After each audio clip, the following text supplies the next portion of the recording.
Alright. Let me erase this. Okay, Jim, take one. It's me talking to you. I'm in the office. What time is it now? 10 o'clock. 10 o'clock. Probably got about 40 minutes, so I'm going to go over some things. I'll probably move around to a bunch of whatevers. I'll cover stuff that you probably know and help you get a better understanding of things you don't know yet. I'll try to draw on this board, see how good I can do here. First thing is that we want to look at hemisphericity and its three main things that it does. And you really need to know these three, exactly how I write them. So I'll write them down on the board and then you can review them later. First thing it does is it inhibits the ipsilateral IML. Okay, and that, of course, we know is T1 to L2. Second thing it does, it inhibits all ventral horn cells ipsilaterally. Okay, it also inhibits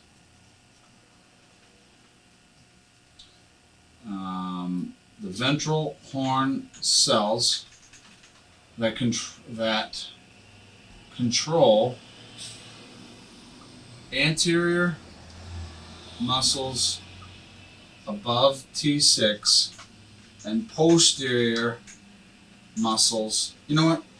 It shouldn't be so much muscles, it should be compartments, because we really like to talk about things in compartments. So anterior compartment muscles above T6, posterior compartment muscles below T6. Okay, I'm gonna sneeze here. Thank you. Okay, so I got the three things that the neocortex does. How does this happen and what pathways does it use? We'll kind of go through that, and then we'll look and see how you can test some of these things. Some of the most important things that you can do right away is understand this aspect here. The inhibition of the ventral horn cells controlling anterior compartment muscles above T6 and below T6. So try not to think of things as flexors and extensors, because that can get confusing at times. So what you want to do, and this is how I explain it to my patients, that when we're born fetal, which means the arms are up and of course the legs are bent. I'm not going to do the leg bending thing because I'll go out of the view of this camera. So I tell them that when you're born, you don't have a very good cortex. It hasn't developed yet. You don't have a lot of integration there. So the neocortex is not where it's going to be in the future. So it's pretty much non-integrated at that point. So we really don't have a neocortex to do all these things, right? I mean, does the IML go high on a baby? Of course it does. Increased respiration, increased cardiovascular output, screwed up gastrointestinal functions, all these take time. Ventral horn cells ipsilaterally, what does that mean? It means that they don't have the ability to stand up and walk yet, so we know that doesn't work. And of course, if you can't inhibit the ventral horn cells above and below T6, we're going to wind up in this fetal type position. But as they live in gravity over time, they begin to stand up.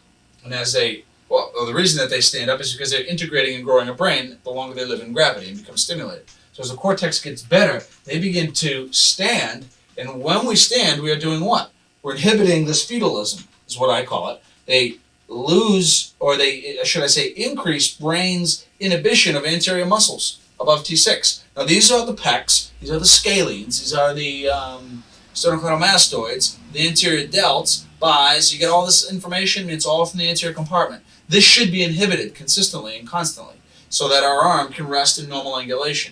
It should also happen back here in the posterior leg.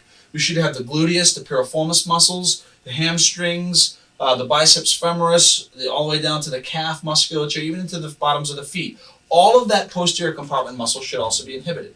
Now, why is it anterior and posterior?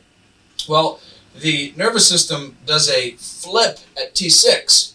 So the anterior and the posterior are really one homologous column of neurological information. It's just that the nerves that come from that column happen to take a twist in the lower extremity below T6 so that they get the more posterior muscles. So when you see a patient, you examine them for hemisphericity, things that you may see right away is that they may have some angulation of the shoulder, some anterior translation of one shoulder. We'll say it's kind of looking like this.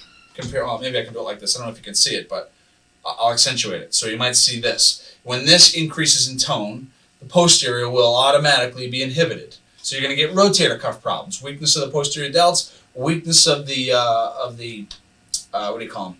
Of the rotator cuff musculature. And if the scalenes and the SCMs are tight, the head may translate and rotate, be like this. And if these go tight, these automatically go to inhibition. And I'll go through those loops in just a second. But one thing that we need to know is that with hemisphericity, you're going to have a loss of inhibition of the anterior compartment above T6. When you lose this inhibition, all the posterior muscles will go weak as these get a little tighter. Okay, and we'll discuss that mechanism, how that works in just a second. And then we're also going to see that the glute and the hamstrings will also be tight. So what I do is lay the patient down, and I can just lift up their leg and compare the resistance to stretch from one side to the other. And we can see that it's tighter on one side than the other. But I'm going to go into the physiology more of how you test that inhibition. Oh, you know what? This inhibits inhibition. I'm sorry for missing that. So this is kind of a really interesting concept. I'm going to use even more of this, but the brain inhibits inhibition to the ventral horn cells that control the anterior compartment above T6 and the posterior compartment below T6. What the heck?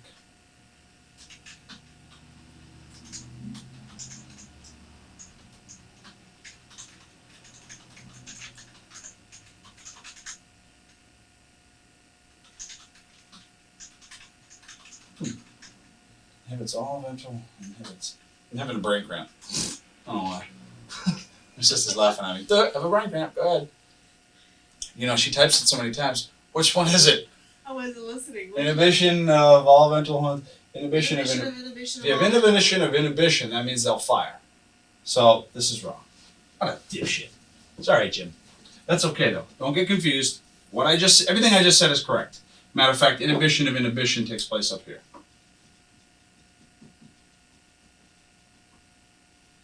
Okay, that's fine. So yes, it inhibits the ventral horn cells that control these. So I was right. I don't know.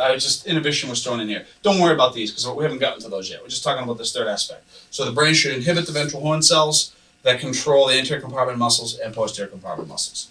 Okay, so let's get rid of this for a moment. And we'll forget about these for the moment. We'll go into those in a little bit. Let's talk about some of these kind of short looping mechanisms of how this whole thing takes place. First of all, let's take a look at the neocortex. I'm going to use kind of draw it in. This is only one side. We're going to call this is called the right side neocortex.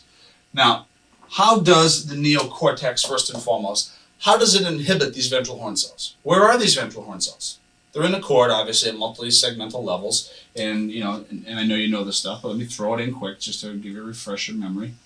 When we see the gray matter here, we're looking at what? This area here, right? The ventral horn. This being the ventral portion and the dorsal portions of the cord. We split it in half. The ventral are all motor. So we're looking at ventral horn cells in the anterior. So the brain has to send a signal somehow to that region in order to cause inhibition of these ventral horn cells. So how does it do that? Well, first thing it's going to do is we need to kind of look at some of these regions here. I'm going to put a little bulge in here, down through this. This is the pons. We got the mesencephalon here, and we got the medulla. Now, in this region here, this is what we call the pontomedullary region. Okay, now the pontomedullary region is very important because this is basically all your vital functional centers. This is where it's all happening. And 90%, very important number, 90% of neocortical output goes to the pontomedullary region. So a lot of projections to this region.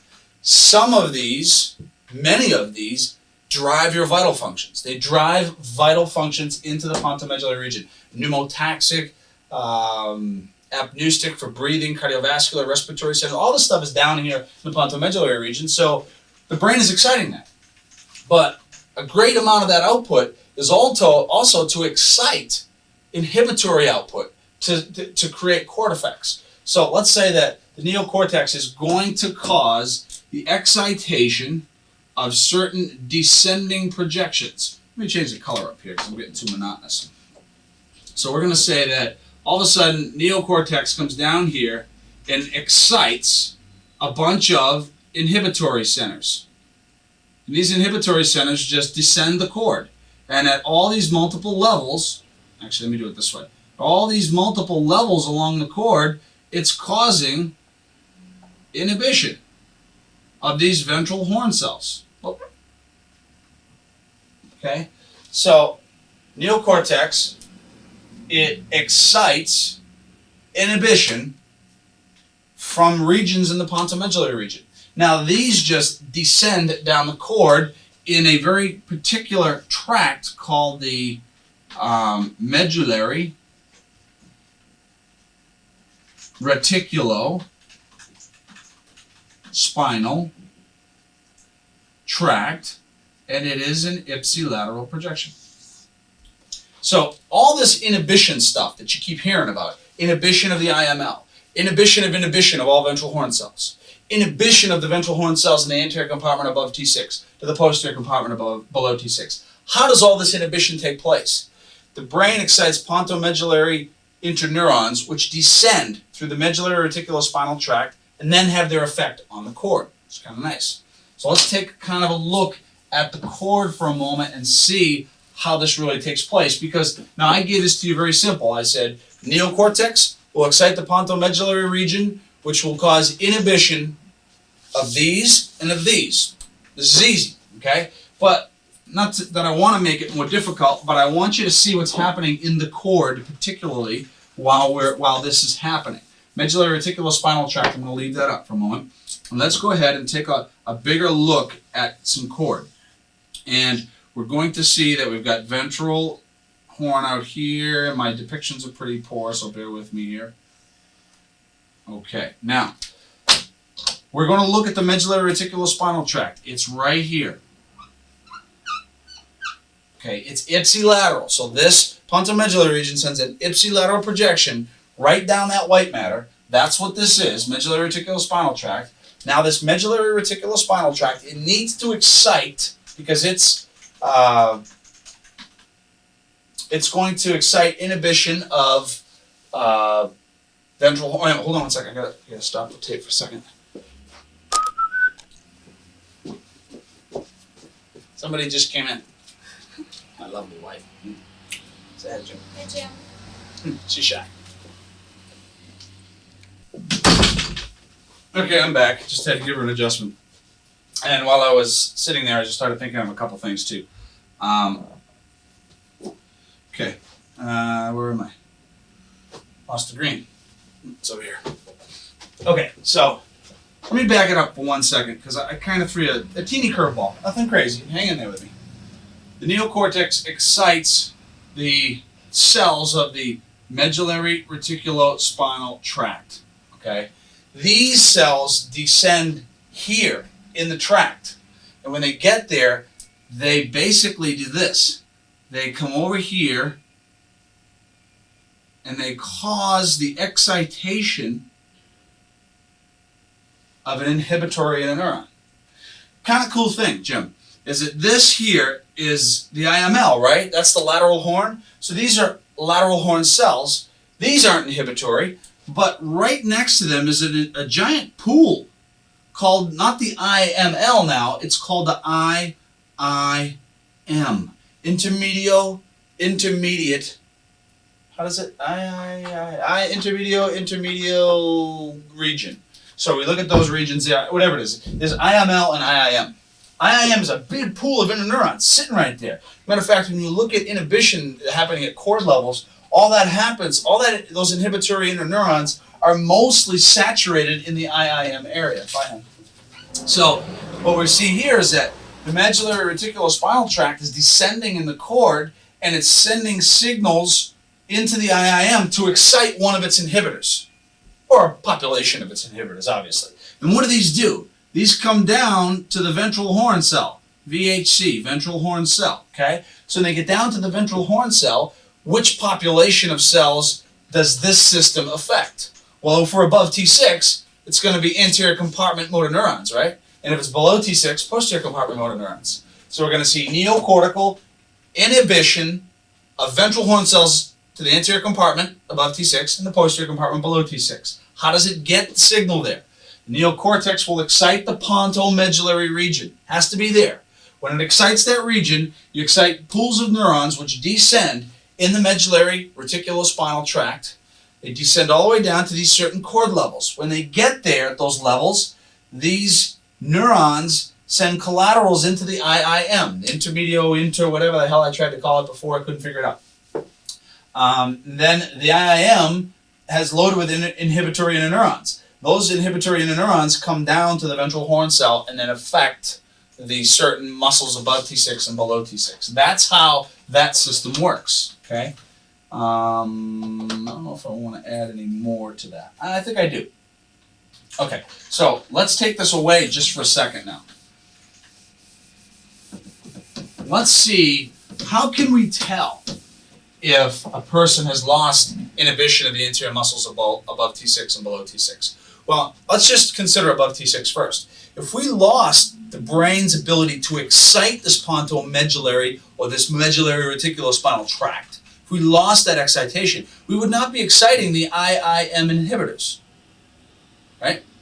So if the IIM inhibitors aren't excited, then the ventral horn cell to the anterior compartment, it is also non-inhibited. So it will fire at greater frequencies. That will cause an increase in the firing of the muscles to the front or to the anterior compartment, okay? But I want you to know, right, that what is a ventral horn cell? It's an alpha and a gamma motor neuron. Two types. What does the alpha motor neuron do? Well, let's take a look at those for a minute, because I think those will become important when we look at how to adjust somebody in order to short loop reset gains of spindle activity. We'll go through that. So let's take a look at the gamma first. I mean, not the gamma, the alpha motor neuron. So the alpha, what is it? I'm going to draw out the horn right here. Here's an alpha right there. An alpha comes out to muscle tissue. I'm going to draw in muscle. Okay, there's a muscle. Inside of this muscle, there are intrafusal and extrafusal fibers. The red are extrafusals, okay?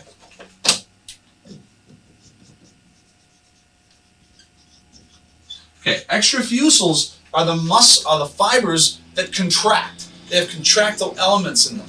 Remember the troponin, tropomyosin heads of muscles? They interdigitate. Calcium is the mediator to allow these heads to interdigitate. A lot of other stuff I won't go into. But the alpha motor neuron basically comes over to the intrafusal and causes electrical excitation. That's why we can do this. This is our simple alpha motor neuronal excitation. Is this increased, the firing of that, when we have a loss of inhibition? Well, it's in the ventral horn. Inhibition of the ventral horn cell. Is it in the ventral horn? Yeah. So it's going to be a little bit more electrically excitable, and it will fire out and cause the muscle to do a little more tone. But also, we got to consider the gamma. There's the gamma motor neuron. Now, what does the gamma do? The gamma is the motor neuron that controls the contractile element of the muscle spindle. Let's look at a muscle spindle. It's got polar ends on each side. These muscles are contractile. Basically right here, let me pull these out. When we look at the spindle itself, it's got some what they call intrafusal. Spit it out, Pete. I'm drawing the picture wrong. I'm sorry. This fiber here, see that baby there? We're going to see muscle, muscle. This is the intrafusal.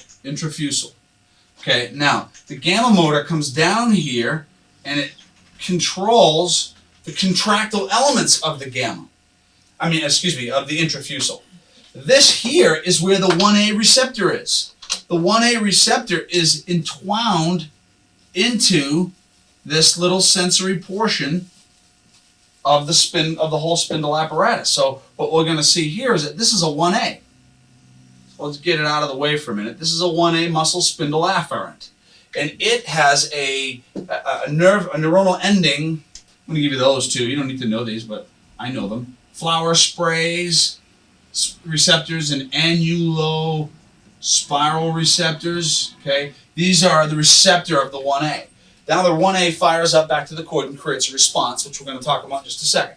But the gamma motor neuron will set the sensitivity or the contractile element of the spindle itself. So let's say the gamma is firing really, really efficiently. It's going to take these interfusal muscles and tighten them. And as it tightens up those gamma motor neurons, it's going to make the spindle apparatus very, very sensitive now, very tight. And any change in length will zing the 1A off. This is called, let's say when this is happening efficiently, we have a lesser gain or a decreased gain. Less or decreased gain. Gain means length. So if we, let's say if the gamma motor neuron fires, when these contract, they tighten things up. Okay, and as they tighten it up, they shorten the length. So if the gamma fires well, it will shorten up and tighten up the muscle spindle, causing it to have a lesser gain or a decreased gain. Gain is distance and length. We want the spindle to tighten up. Therefore, any change in length will constantly fire a 1A. The 1A will come back in and create some more effects, which we'll go into in just a second. So we want to see that. When these have lost inhibition, they will fire at a high rate in the anterior compartment. So the sensor, the muscle spindle, is nice and tight. And anytime you move that with any activity, it keeps firing. Boom, boom, boom, boom, fires off. Some people, the other aspect, when we lose inhibition of inhibition, we get inhibition of these in certain compartments. That would be more spinal musculature related. But let's just forget that for a minute and just say, what if this is firing at a lower frequency? If the gamma fires low, what happens to the spindle? It starts to lax, and it gets longer. It increases its gain. It doesn't have a lot of sensitivity, which means you got to stretch it longer before it will give you a receptor potential. Say if I move this with a really tight system, better yet, if I consider my postural muscles with sensors in them, and I stand up with my eyes closed, do I sway? Well, I don't know if I do or I don't. You're looking at me, maybe I am, maybe I'm not. But if I'm not, and I'm dead center, that's a good thing. That means every time that I oscillate, even ever so slightly, those oscillations will cause the muscles to deform and elongate. As soon as they do, boom, spindle will fire, if the spindle apparatus is set sensitive, because the cord works well. But let's say I'm your typical patient, and you stand me up and I'm doing this. Let's say you've done every test and they look hemispheric on the right. Well, the right is not setting the spindle sensitivity properly, which I haven't gone into yet, but it may not set the spindle sensitivity properly in a certain set of muscles, postural muscles on the right side. So when you try to go this way, very quickly all these spindle sensors, set nice and tight, cause a monosynaptic contraction and bring it back up. But if it goes this way, and you got hemisphericity on this side, we've lost the ability to control the gamma motors in the spinal musculature, they may elongate longer, fire, and bring it back. So you see your patient doing this. They just keep going all the way over, and whoop, and they come back up. You can accentuate this by giving them a whack on one shoulder, giving them a whack on the other shoulder, and see how well they accommodate. Because what happens? Some people go this way, but when they finally fire the spindle off, and it causes the contraction of the muscle, they may go the other direction and go really far. So they look like they're oscillating back and forth. It's up to you to figure out which one, give them a pop from side to side and see which one they really falter to. So an alpha controls the extrafusal muscle contraction. The gamma controls the spindle sensitivity. With good gamma firing, less gain. With less gamma firing, weakness of the spindle ensues, the muscle becomes hypotonic and just kind of falls apart on us. Now what happens when the spindle, the 1A, muscle spindle fires? Well, it's going to come in the dorsal horn, right?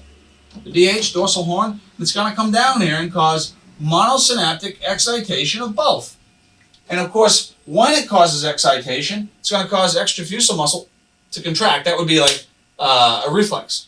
Hit that, and all of a sudden, doof, doof, doof, out they come. So what we see is when someone has an inhibited ventral horn, for instance, which we'll see in a little bit, but if they have an inhibited ventral horn, then the spindle sensitivity is really lax. And if it's lax, it's going to take a lot of stretch before you're going to get stimulation. And if you never reach that threshold, then what happens? Does it fire back monosynaptically? No.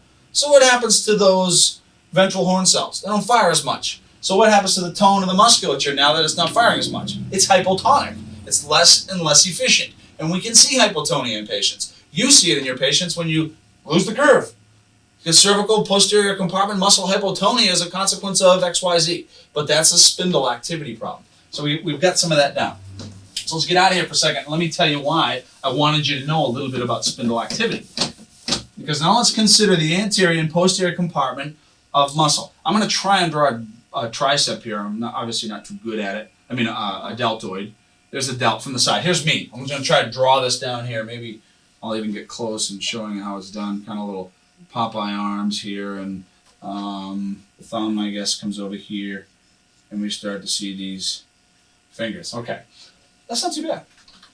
All right, we're going to split this down the middle into anterior and posterior compartments. And we're going to see how all this interplays. So this obviously is the anterior, and this is the posterior compartment. Now, here's the ventral horn. I'm going to kind of just draw the horn again here. And let's say that this horn this is obviously above T6, correct? It has to be because it's an arm. So the brain, we're going to say this is a right arm with above T6 with right hemisphericity. So the right brain is not exciting what? I'm going to write this in. You got right brain, which is the hemisphere. It does not know excitation of the pontomedullary centers. So what happens to the pontomedullary reticulospinal tract? It's not firing efficiently. What happens to the cells of the IIM? Are they excited? No. So what happens to inhibition of the ventral horn cells? No inhibition. What does that lead to? Excitation. Got it? And here we are there. So we've got this alpha and gamma motor neuronal pools firing at higher rates. So what's going to happen to the spindle sensitivity in the anterior compartment? It's going to be very sensitive because the gamma keeps firing it tight.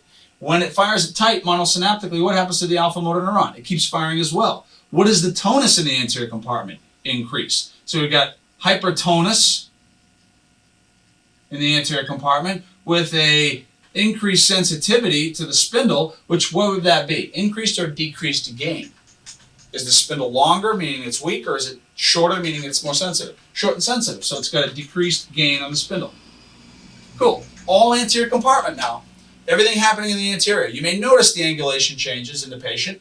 You may not. So how do you know if he has it or not? You got to test him for it.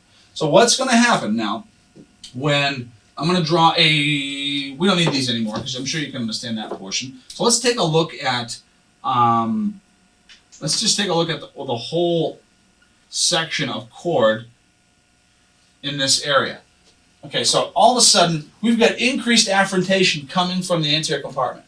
And when it comes in, it's going to come in the dorsal horn, it's going to monosynaptically excite all its friends to the anterior compartment and keep this thing going. Well, what does a spindle afferent do to the posterior compartment when it fires, to its antagonist? Well, let's take a look. When it enters into the cord, it's going to go to the IIM.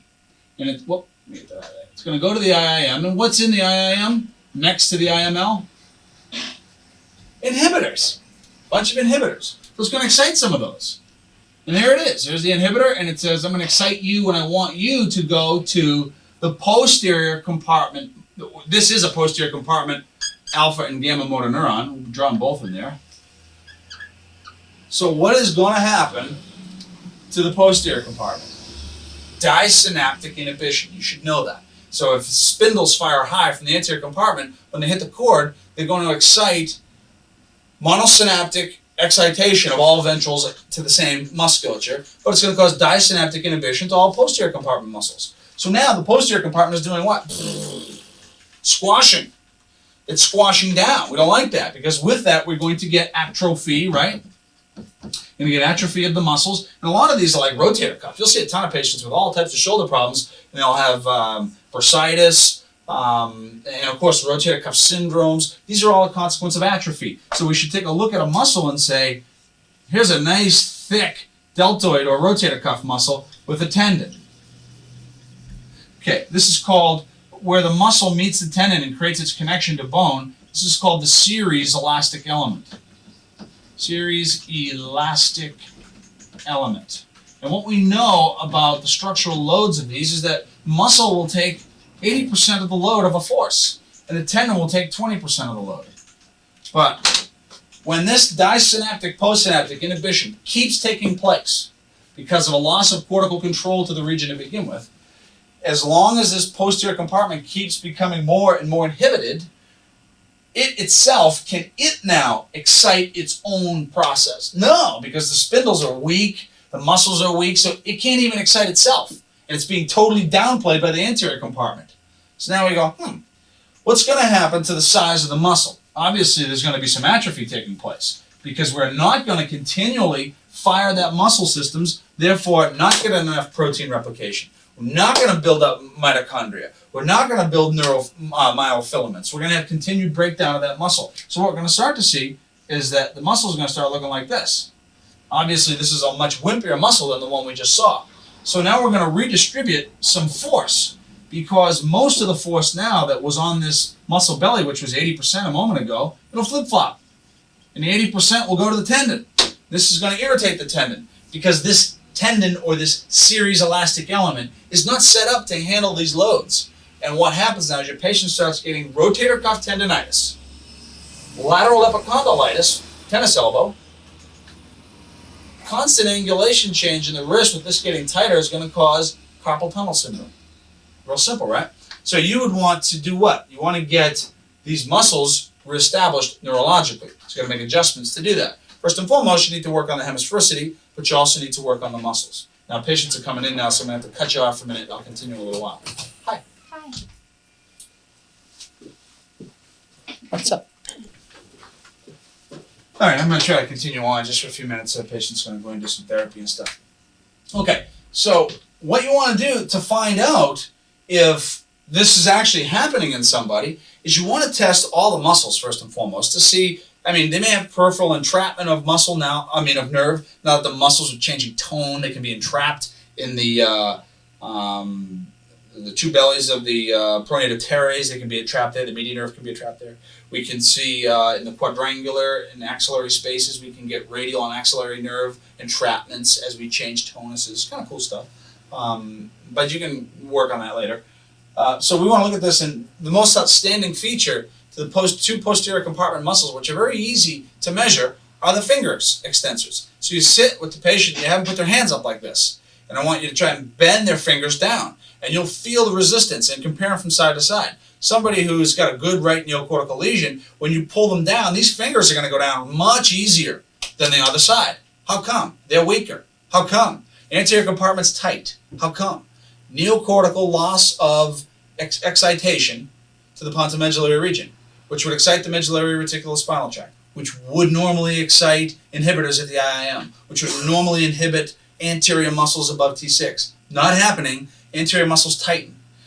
Gamma and alphas kick up. They continually effort the cord, making them tighter, constantly making posterior muscles weaker and decreasing their blood. I'm not going to get the blood flow. Give me a minute, I'll get there. And decreasing electrical activity to the muscle. You put them up like this, you start to bend their fingers down, and those muscles are weak. Say goodnight. You're going to lose that. Also, abductors, abductors, they are also posterior compartment muscles. So hold their fingers open and then try to close them together, and you will feel it. Not only in the fingers, but in the thumb. You'll feel that weakness in there. Now you know that this person has the hemisphericity that you may have suspected because, well, that's part of it, because they have a loss of inhibition a loss of inhibition of the ventral horn cells to the anterior compartment above T6. This is also happening in the lower compartment. So how do you test that? Pull on the big toe and see if that one goes weak. Pull on the entire ankle and some of the lateral toes. These are dorsiflexors, and they're in the anterior compartment. And they're supposed to be strong while the posterior compartment is inhibited. But when it flip-flops, they get disynaptically inhibited on the front, and they get weak. Also of consideration, every primary afferent will excite the IML for local blood distribution. Well, this is happening nicely in the anterior compartment, but as we get decreases in activity in posterior compartment, how many primary afferents from the posterior compartment will excite the IML to excite posterior compartment vasculature? Not much. So what happens to the vasculature in the posterior compartment? Well, it stinks too. So we as chiropractors, we don't want to say, well, look, you've got rotator cuff tendinitis and some carpal tunnel stuff, and we know that that is a consequence of weak muscle tissue in the posterior compartment and in the posterior shoulder. So we don't want to just start doing exercises for that. Why not? First of all, we don't have the neurological control to the posterior compartment, so Can those muscle fibers handle that load right now? Because they're atrophied. No, they can't. So do they have enough mitochondria? No, they don't. So can they easily be exceeded in their metabolic capacity? Yes. Do they have blood supply?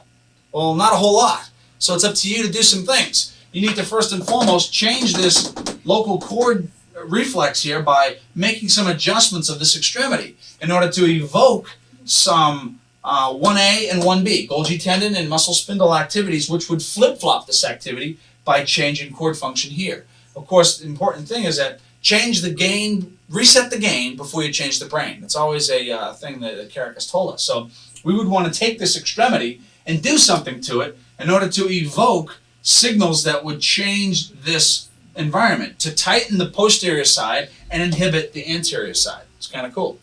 So what we'd want to do in that instance when somebody's really bad is we want to start doing fast and short stretch adjustments of the extremity and then start changing hemisphericity. Give them a week or so to regain vasculature and IML excitation. Give them a little bit of time to gain some electrical activation to the muscle so that they can protein replicate. Make some mitochondria, increase protein replication within the cells, some neurotransmitter production. We want to kind of get that system stirred up first before we start exercising it. You may say, hey, it's a classic extensor paresis, and that's why this thing doesn't move. That's why we have carpal tunnel syndrome. Exercise, it'll get better. You exercise, it gets worse. It got worse because it doesn't have substrate, didn't have protein replication of the muscle, doesn't have vasculature, and you don't have enough oxygenation from the vasculature. Obviously, oxygenation and fuel delivery. So you start working this out, it gets worse. Got to be careful, got to go slow. Don't want to overdo things too much. Okay, so you would work that in afterwards as time went on. You know, you might do 1 or 2 visits of adjustments and then start them doing this exercise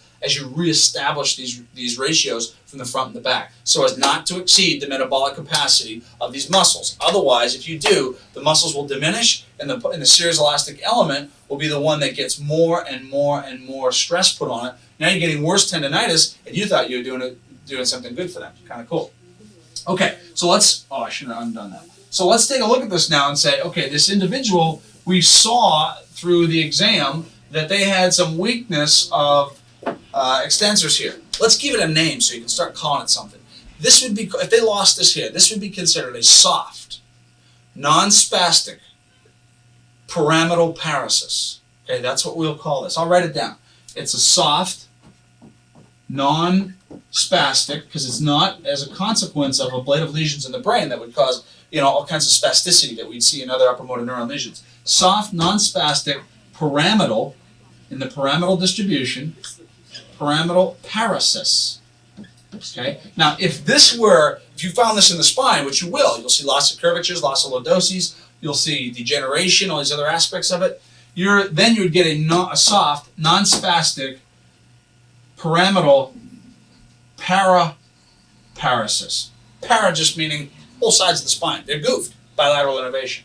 Just to give you an idea, like when you use some verbiage, you would say, well, maybe you write up your report and say, this patient had a right neocortical hemisphericity with a loss of inhibition of the ventral horn cells to the anterior compartment musculature above T6.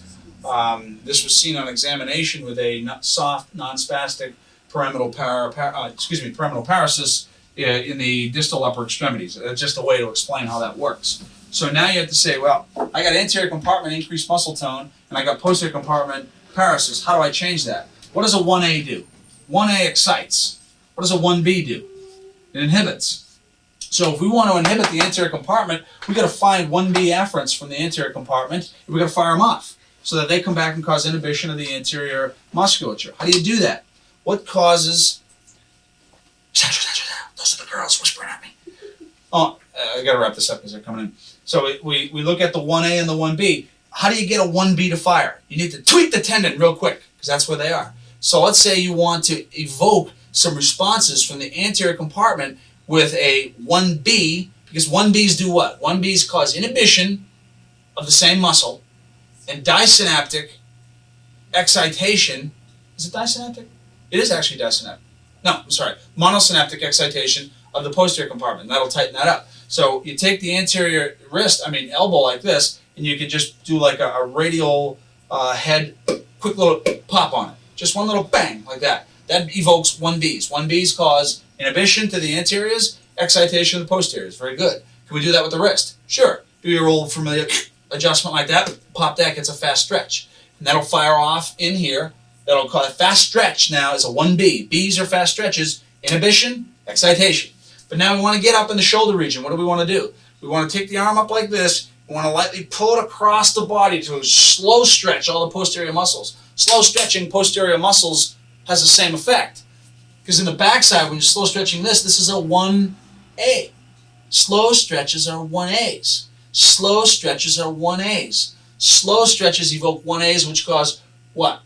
Monosynaptic excitation of the posterior compartment with disynaptic inhibition of the anterior compartment. Now you have reset the gain on these tissues by changing the ventral horn by evoking 1A and 1B afferentation at it. Now go up and change the brain and further changes this region down here. So now once you put all this together, you've gone bang, bang, slow stretch. There's actually a way to adjust the shoulder as well. You know what? You can do a slow stretch across, pull the elbow out, and pop it up. And that gives you a fast stretch from the front. It's a dual move. So you pull them across, externally rotate, boom, and pull it up. That gives you slow from the back, fast from the front. So you're going to get a fast from here, fast from here, fast from here. All of this inhibits this. You're going to do it from back here with a slow stretch in the shoulder, excites this. And all of this is doing what, Jim? It's firing IML activity. So it's returning blood distributions to the arm. Start doing these short looping readjustments, you're going to reset the gain of these. That's all we got time for today. I just want to do something before I went away on my trip. I know I went fast. I hope you can follow some of this stuff. Things that you don't get, give me a call and we'll go over this stuff. I got a million things to go over, but these are just some short looping aspects that you should know and how it works from the cortex. I'll talk about IML and I'll talk about inhibition of all ventral horn cells later on. This is a good way to start. I hope you like it. Give me some feedback. As soon as you get it and you watch it, if you like it, I'll do more. I'm sure that you probably will get into this because I kind of left out a lot of the BS and went right to the meat of the stuff. So, hasta la mañana. Get to Jimmy 2, and we'll drink Zambuca soon. See ya. All right. By now, you've already watched the other film. Hopefully, you got some stuff out of that. Let's see. I'm going to drop these things a million times. I always do. So let me get them the hell out of here. All right. Talked about hemisphericity and the three major effects. Today I want to talk about the mesencephalon mostly. I'll relate that to hemisphericity and what we will see clinically, and then we're going to take a look at some basal ganglionic function. I know you haven't really been exposed that much to that, but I'm going to go through some academics here on how the basal ganglia works, what its constituents are, how it's activated. Some of the things I'm going to have to do is go back into a little bit of neurochemistry just to make sure that you understand neuronal metabolism, which you probably do, but it'll be a good review as I go through it, because you'll need to understand that in regards to transneuronal degeneration and some other aspects of basal ganglionic dysfunction. That's a lot of words. All right. So let's just take a look at the mesencephalon for to start this up. All right, I'm going to draw it again. We've done it before. You should be able to draw the mesencephalon. You need to know what's in it because it's very important. 10% of neocortical output is to the mesencephalon. The other 90% is to the pontomedullary regions, or pontomedullary output. That's why we don't utilize the pontomedullary region as much as we do the mesencephalic regions to understand the brain. Although we do, don't get me wrong, but remember that if it's only 10% output to the mesencephalon from the neocortex, it'll give us a good understanding of what's going on here because there's not a ton of crap happening here like there is here. If 90% of brain output is to the pontomedullary region, man, there's a lot of integration going on there. Trying to find simple things wrong with the pontomedullary region as a consequence of neocortical activity is a little more difficult than looking at this area. Okay, so we can kind of look at this. It's more singular. What happens in here is definite consequences of cerebellar and neocortical output. So we're going to just deal with the mesencephalon for a moment. And again, let's draw it so that we know what's in it. First thing we know is it's got a small hole in it. Before I answer what it is, I'm going to draw the second half and you tell me what it is. What's in that hole? You're right. It's a cerebral aqueduct of Sylvius. So you can take notes on this. This will help you. Aqueduct. I'll leave that. You know the syllabus part. All right. What's in the blue? Before I answer the blue, I'm going to draw in something else. So you think about it and tell me what's this region right here.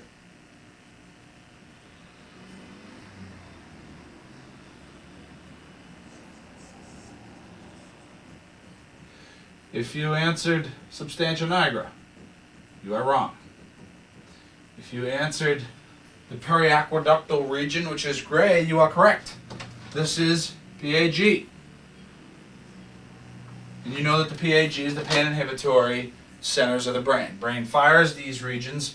They cause the excitation of the midline raphe magnus and raphe nuclei, which drive serotonergic information down the cord to the raphe spinal tracts, which are nothing more than portions of the reticulospinal tracts, causing pre- and postsynaptic inhibition at the basal spinal nucleus and at the marginal layers of the dorsal horn. What is it doing? It's just inhibiting second-order projections for pain. Periaqueductal gray. This stuff here, ching-ching stuff here, what is it? You tell me, because I'm going to draw something else in here while I can. Let's use this here. This one's going to be real toughy, huh? Okay. This stuff here is the, yes, you guessed it, the reticular formation. It looks reticular, doesn't it? Network-like. So we have the mesencephalic reticular formation is the green. What is that? Well, I mean, it's just a collection of all kinds of stuff. Something that we should really know is that mesencephalic reticular formation, this is basically the beginning of the IML. And this is what the neocortex excites when it excites IML activity. Cerebellum will come up and fire into this and cause IML activity. The hypothalamus will drive into this and cause descending IML activity. Also, if you remember back to Palmer, which you don't need to remember much from then, but the mesencephalic reticular formation, or what we call the reticular activating system, we've heard that a million times. The reticular activating system drives brain function. There's a lot of cortical excitation that comes from this region. So the rostral, meaning the very top portion, the rostral mesencephalic reticular formation is going to drive much cortical activity. Matter of fact, this is what keeps us alert. It's our alert, our wakeful centers, right? I mean, that's the crap they told us in Palmer. They didn't really integrate it with anything, but it's true. It's what's driving cortex. Matter of fact, when we hyperventilate, we tend to have a difficulty in people like that trying to get enough carbon dioxide out of the system. So we'll absorb carbon dioxide and we'll hyperventilate as a consequence of that. CO2 will affect this rostral mesencephalic reticular formation, and it, of course, will drive medullary vital centers to the apneustic centers, respiratory centers, that's all. They're just respiratory centers. So what do? They activate it in order to make your diaphragm work faster. So when you evaluate some patients, you see that their breathing rate is 20 per minute, when it should be 8 to 10 or 8 to 12. You got to be thinking, man, they're breathing too fast. I wonder why they're breathing fast. Probably imbibing too much or not expiring enough carbon dioxide out. They don't expire enough carbon dioxide will sensitize this rostral mesencephalic reticular formation, which will then do what? It'll excite the pontomedullary regions to the apneustic centers, which will drive respiratory, the external respiratory nerve, or the phrenic nerve, which will drive the diaphragm faster. No big deal. Well, big deal, but you can pick that up. Also, ask those people about their sleep, because if the carbon dioxide sensitizes the rostral mesencephalic reticular formation, this will keep the brain active at night and make it difficult for them to sleep. So you start adjusting their ribs and giving them some breathing exercises, and soon the carbon dioxide saturation goes down and the oxygen levels go up. Therefore, we don't need to breathe as fast. Apneustic centers therefore decrease their frequency of firing, and the diaphragm goes back to a normal firing. So just a little tidbits as I move through this so that you can kind of integrate some of this area. Then we have these big black things, nigral things. That should be easy for you. Substantia nigra, that's correct. Inside of those, we have these two big red nucleuses. I wonder what those could be. Exactly. Okay, so we've got the red nucleus and we've got the substantia nigra. The red nucleus is responsible for many descending projections to flexor motor neurons in the upper extremities. Matter of fact, much of our voluntary upper compartment activity is a consequence of red nucleus. Not mostly extension, mostly flexion activities. Flexion activities in the upper extremities are consequences of red nuclear activities. This is why we see people with stroke do this. Because as we fire the cortex to the red nucleus, we also fire inhibition. Remember, 4 drives, Brodmann area 4 will drive this. But 4S and 6 are what? The supplementary areas, which are what? The inhibitors. Well, if you wipe out a portion up here due to a fact, whether it's a stroke up in the cortex itself or a stroke down in the internal capsule, if you wipe out some of these systems, you're going to lose inhibition. And what will happen is these will depolarize. You wind up with this. That's what we're going to look at. But let me get out of that for a second, because I could really go on in this topic for just about ever. Mesencephalon's pretty integrated. Let me take this stuff out of here. So we know that we've got some substantia nigra, we've got red nucleus, the rostral mesencephalic reticular formation, which is basically much of our IML, periaqueductal gray, we've got the cerebral aqueduct of Sylvius, and of course we also have one major other descending system, which is right in here. This descending system is the corticomotor output. So we've got corticospinal, we got corticobulbar, and well, you can call it corticopontine. The reason we call it pontine is because the cerebellum has a feedback loop with the cortex. The cortex comes back to the pontine nuclei of the cerebellum. And this is such a very large cortical circuit, we like to give it its own name. Corticobulbar would just mean to anything in the bulb. It would be all the cortical projections to the vital centers, to the superior salvatory nucleus, inferior salvatory nucleus, nucleus tractus solitarius, to the vestibular nuclei. We've got all these things that they're firing to in our brainstem. These are corticobulbars. Corticospinals, we know, go to the contralateral side of the body. They do nothing more than motor output that control fine dexterous movements, and these corticospinal tracts are crossed at the medullary pyramids. Bulbars, pontines. Okay. I'm not going to go through this cerebellar pontine thing too much right now. We'll get to that later. Okay. So, something else in here that we should really focus on, and that is some cranial nerves. I'm going to kind of remove some of these for a moment. We're going to have oculomotor nerves right here. Okay, and these will traverse and run out to the eyes, right? And also behind these guys, actually homologously related to them, are your Edinger-Westphal nuclei. So we see our Edinger-Westphals and our oculomotors. And of course, what happens to these? Don't these pretty much run congruent with each other? Well, of course they do. And when you you're working on a football field and a kid gets injured and you start looking in his eyes, what's the first thing we're looking for? We're looking for the reactivity to light. And why do we do that? Because we suspect some intracranial hemorrhaging that could compromise this tracking system. So we can't, the eyes are fixed and they're dilated because we don't have constrictor activities from the Edinger-Westphal nucleus. So the Edinger-Westphal nucleus does what? It constricts the pupils. So we've got ourselves set up here. And what do we really want to consider when we look at cortical stuff? Well, of course, we want to consider it all. Okay? But the first thing that we're going to consider, and something that we can very easily measure, is the Edinger-Westphal nucleus. Can we measure the oculomotor nucleus? Well, yes, we can. But we don't like to measure the oculomotor nucleus at this juncture. We're going to measure that in conjunction with cardinal planes of gaze. And that's stuff that came off the last tape. And I didn't do a good job because I didn't have much time. But if I have some more time, I'll go back in and go back through the 3, 4, 6 cranial nerves and their function and their firing as a consequence of the cerebellar input and the vestibular cerebellar input. I'll go through that later. But Edinger-Westphal nucleus, what a great place for us to look and get a window of integrity of the neocortex on the same side.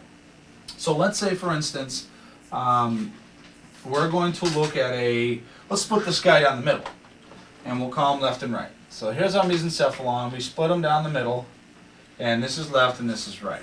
Now we know that the neocortex on the right side, here's our neocortex on the right, will have excitatory projections to the right mesencephalon.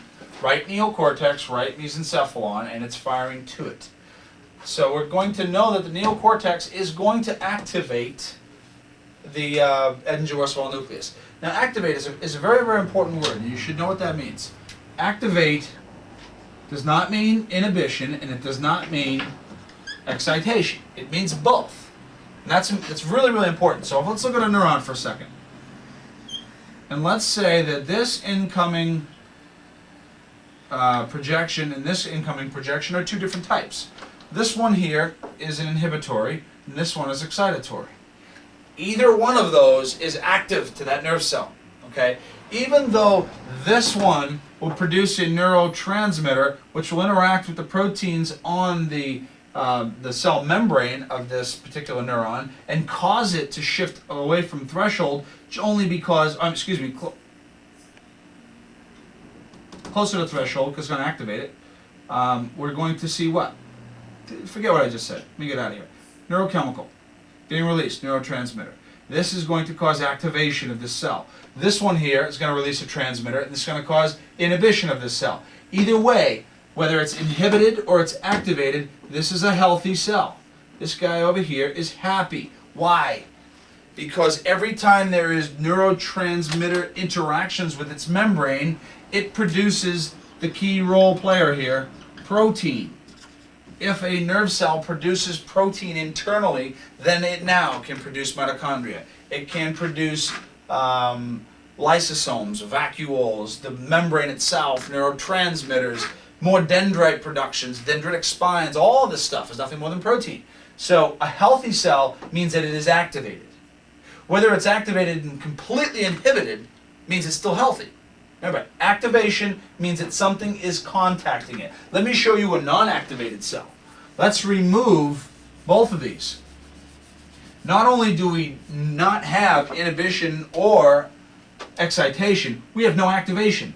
Whatever presynaptic inputs were coming here are gone because of probably transneuronal degeneration from some other regions. So this neuron says, I can't produce as much protein, so I am going to turn my cell very unhappy. My frequency of fire will be lower and I'll be all screwed up. Okay, so we want to make sure we understand activation and not just look at inhibition and excitation. We'll look at them all together.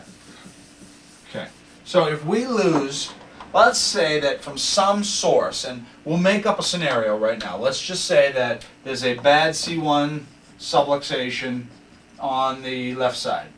Will that decrease the frequency of firing to the left cerebellum? Yes. And does the left cerebellum fire the right neocortex? Yes. So we're going to use this, although this is very, very rudimentary, very simplistic.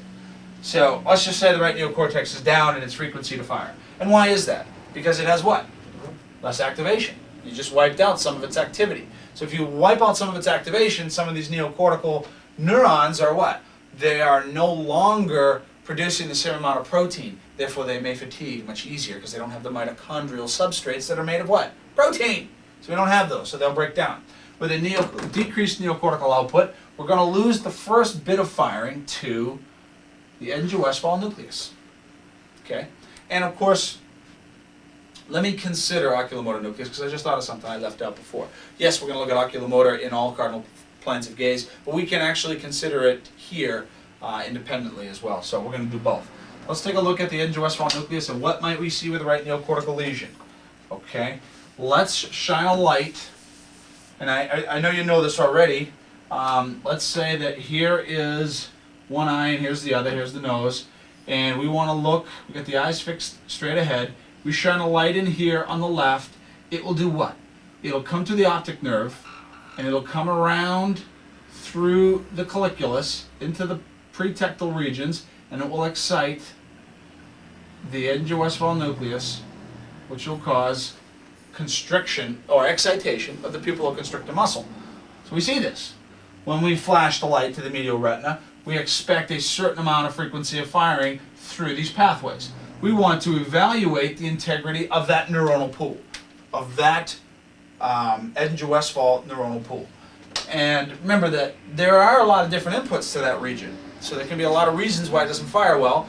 I mean, let's face it, doesn't the retinal receptors go there? Well, of course they do. Well, is it a problem with the retinal receptors? It's probably not. Why? Because those probabilities are very low, and there would be a lot of other concomitants associated with that. But who's the greatest input to the Edge-Westphal nucleus? These are activities of the neocortex to keep it active and awake.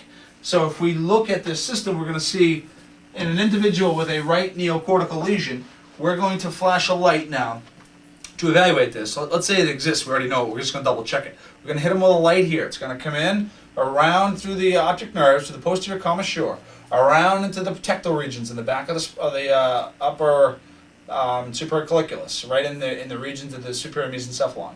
And it's going to come right around into the front, and it's going to synapse on the gingival nucleus. Now, it's going to create pupil constriction. Nice. We hit it, and all of a sudden it summates really briskly. And then it fatigues out fast. Then we come over to this side, and we flash from here to here, and we see this type of summation. Whoop. And it holds, and it holds, and it holds, and it holds, and it holds. And maybe it lets go after 8-9 seconds. We look at these and say, what's the difference between these mesencephalons? Well, it's fatigability, we realize that, and it's summation as well. So we look at these two and we say, we got to now consider what's happening in these mesencephalic pools and really give it some thought as to how we want to make some change in that. So I'm going to, I shouldn't wipe that out, it's a pretty good picture. Let's take a peek, though, at a neuron, because again, I said we have to go into some neurochemistry, we actually do. I'm going to draw in all these little bits and pieces. These are all mitochondria in this cell. We also have a nice nucleus, some endoplasmic reticulum which is in here with it. We've got smooth and rough endoplasmic reticulum. We've got lysosomes. We've got small packaging plants for energy, which are vacuoles. We see neurotransmitters being taken, created in the lysosomes and transmitted down the axons and dendrites on that exoplasmic flow, down to the synaptic boutons released during activation so that we have neurotransmitter release, all that stuff. Okay, so let's say that this one is healthy. Nice nucleus, endoplasmic reticulum, plenty of mitochondria, it's a healthy cell. But it's losing presynaptic input. Not good. Not good at all. When we lose presynaptic input, we're going to lose what major thing first, Jim? What first thing is that we're going to see? We're going to see a loss of the cellular, immediate, early gene response. This is some terminology that you need to know. Decreased frequency of firing to these neocortical neurons from a loss of afferentation from the body somewhere, preferably the C1 subluxation that we talked about. The cellular, immediate early gene response, means that as soon as you activate it, DNA is expressing itself, and we are now beginning what? We're beginning the protein replication. So this thing happens in nanoseconds. Bang! As soon as you excite it, it gets moving. Do you remember the chicken spinal ligament thing that we did? It was a study that you and I had talked about. I had sent it to you from spine. That they twinged the ligament and they found all types of responses in the IML, in the dorsal columns, in the cerebellum, perhaps the thalamus, all these things. Remember that? What they were looking for was the cellular immediate early gene response. And something happens as soon as you activate a cell. The actual cellular immediate early gene response means that the cell produces 3 major proto-oncogenes. One of them is a CFOS. That was the one that they were looking for in that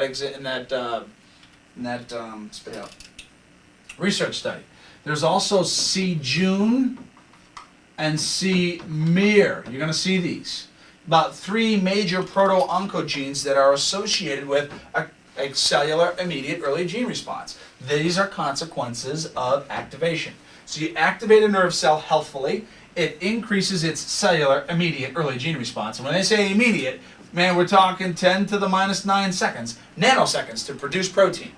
So we see cellular immediate early gene responses. Now we're seeing instantaneously the production of CFOS, C-Jun, C-Mir. And it takes a while for these to degrade. That's why we're able to see these in a chicken ligament. We activated something, caused the cellular immediate early gene response, and the production of CFOS, C-Jun, C-Mir. You go back in with I think it's a radioisotope, and you can actually isolate these. So we see which neuronal cells have been activated. Nice little thing.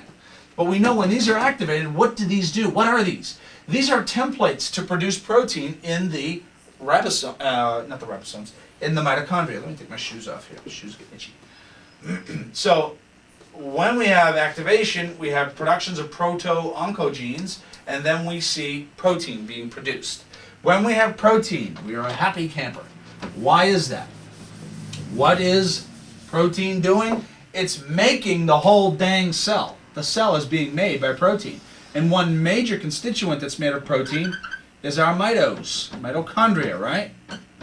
Cool.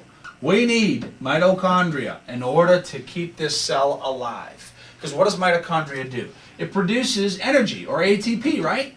We need ATP. For what? The heck do we need ATP for? Well, not only for the energy of the cell, but how does a cell even, what's the whole gig with a cell being activated anyway? Doesn't potassium and sodium got to come in and out and all that? So don't we need a sodium potassium pump? Yeah.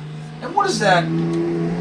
What is this sodium potassium pump related to? I mean, what keeps it working? ATP. So if we don't have good activation of neuronal pools, then we're not going to get the cellular immediate early gene response. We're not going to get the production of C-FOS, C-MER, and C-Jun, those proto-oncogens. And we're going to lose the production of protein.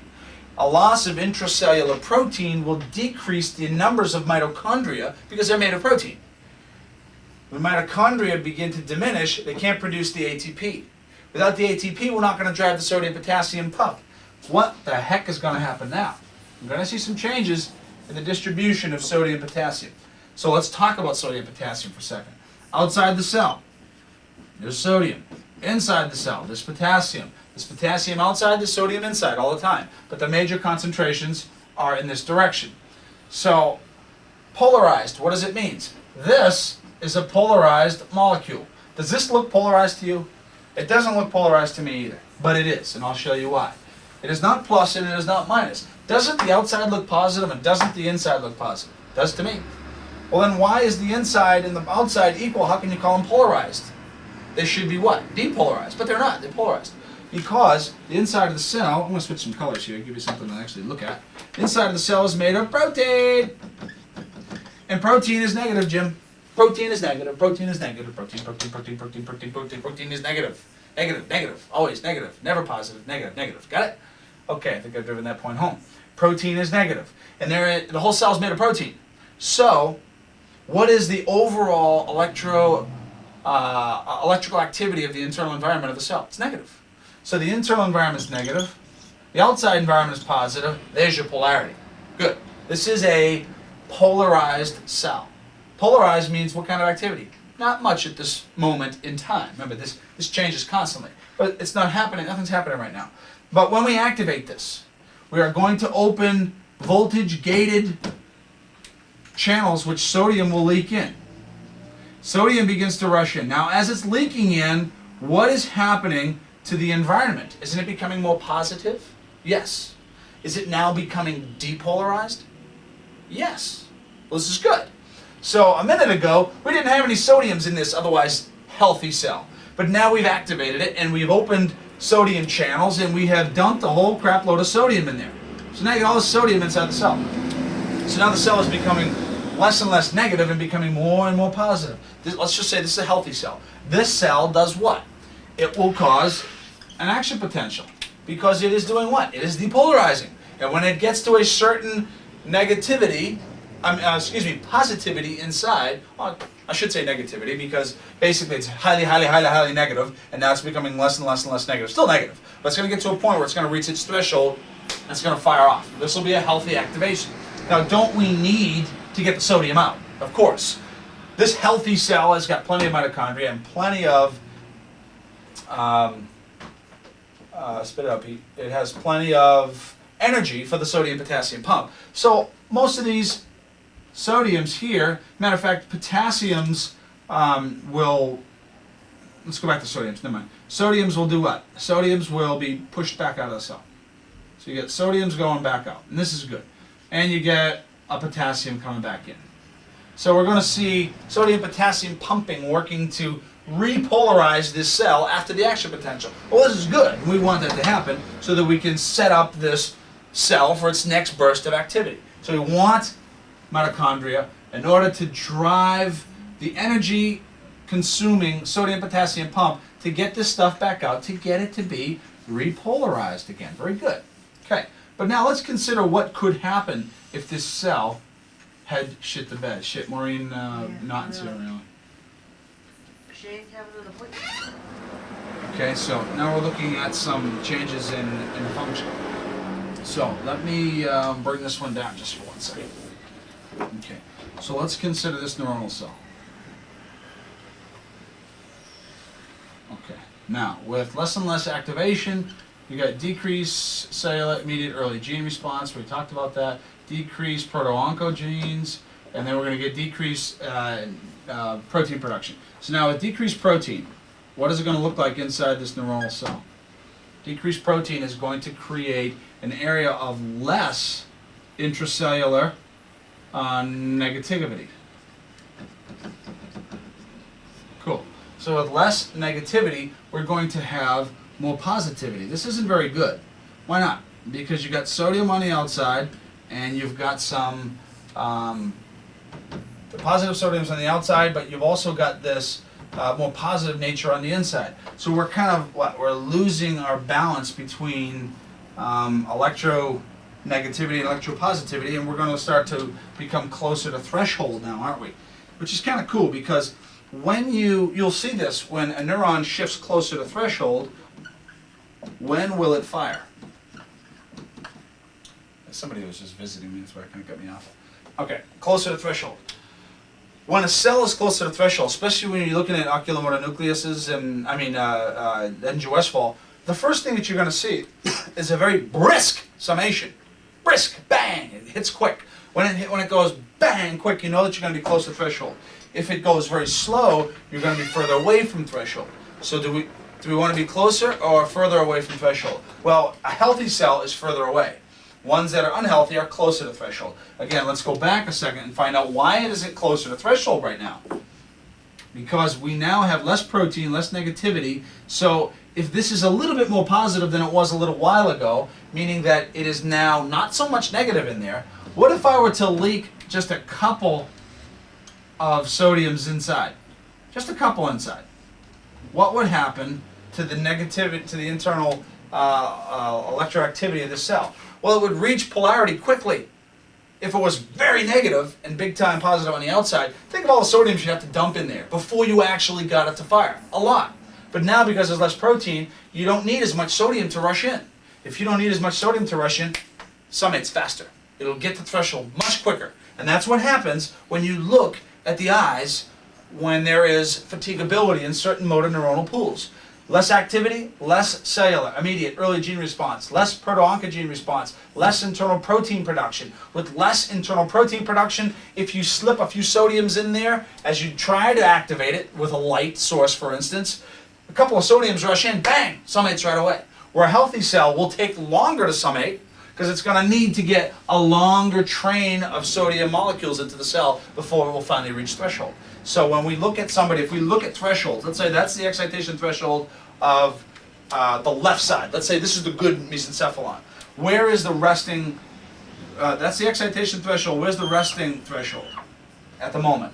It'd be right here. Compare that though to the right side, which is very poorly functioning. Where is the excitation threshold and the resting threshold in comparison to each other? Well, they're not that far from each other. How come? All the reasons we just talked about. Less protein, less negativity, easy to get sodium in there to bring it to a positive inside cell and make it fire. So we would see with this scenario, when a cell is transneuronally degenerated, it's very much closer to threshold than its constituent on the contralateral side of the body. So if you flash a light at an eye and it goes, bing, quick summation on the left, and we go, wink, let me give you a difference. This is what you're going to see on the bad side. Ready? When I count to 3, you're going to see the lights. The light source will have shown the eye, and we'll see what will happen here. 1, 2, 3. See how that reacts and goes away? Now let's go to the other side. 1, 2, 3. The difference? This is not as brisk to summate, right? This one is. Boom! Fires like crazy. So it's a brisk summation, closer to threshold, less internal negativity. I don't want to apologize for going through all that, but this is really the basis of what the heck we're doing in here. Now, let's talk about why the fatigability happens on a cellular level, though. What's the gig with the fatigability? Let's say this is still the bad cell. We have dumped sodium inside this cell. So we got a whole bunch in here now. How many mitochondria are in here? It's a bad cell. It doesn't work too well. How much mitochondria is in here? Not much. I'll just draw a couple. Those are the mitochondria. There ain't much in there. So how much energy does this cell actually have to continue its intracellular activities? Not much. So will it keep firing? No. It's It's going to go, ugh, and get tired. Something that we also see here is that cells that are transneurally degenerated have some characteristics about them too. When sodium enters in, it can't get out unless it's pumped out. Remember, potassium is bigger. Potassium is bigger, but it passes through the membrane easily. Sodium is smaller, and it doesn't pass. It needs help. Why do you suppose that is? Well, it's like this. Sodium is very affinitive to water molecules. So let's add waters of hydration or hydrophilic molecules to sodium. Now look at the size of sodium. There it is. Sodium leaks in, and it can't get out, doesn't have mitochondria, it doesn't have any pumping action to get it out, no energy left. The inside of the cell will swell. These are like Wallerian degenerations. You've heard of these before. You whack the, let's say you whack the nerve root here. The retrograde chromatolysis that we've always heard of is nothing more than what I've just described.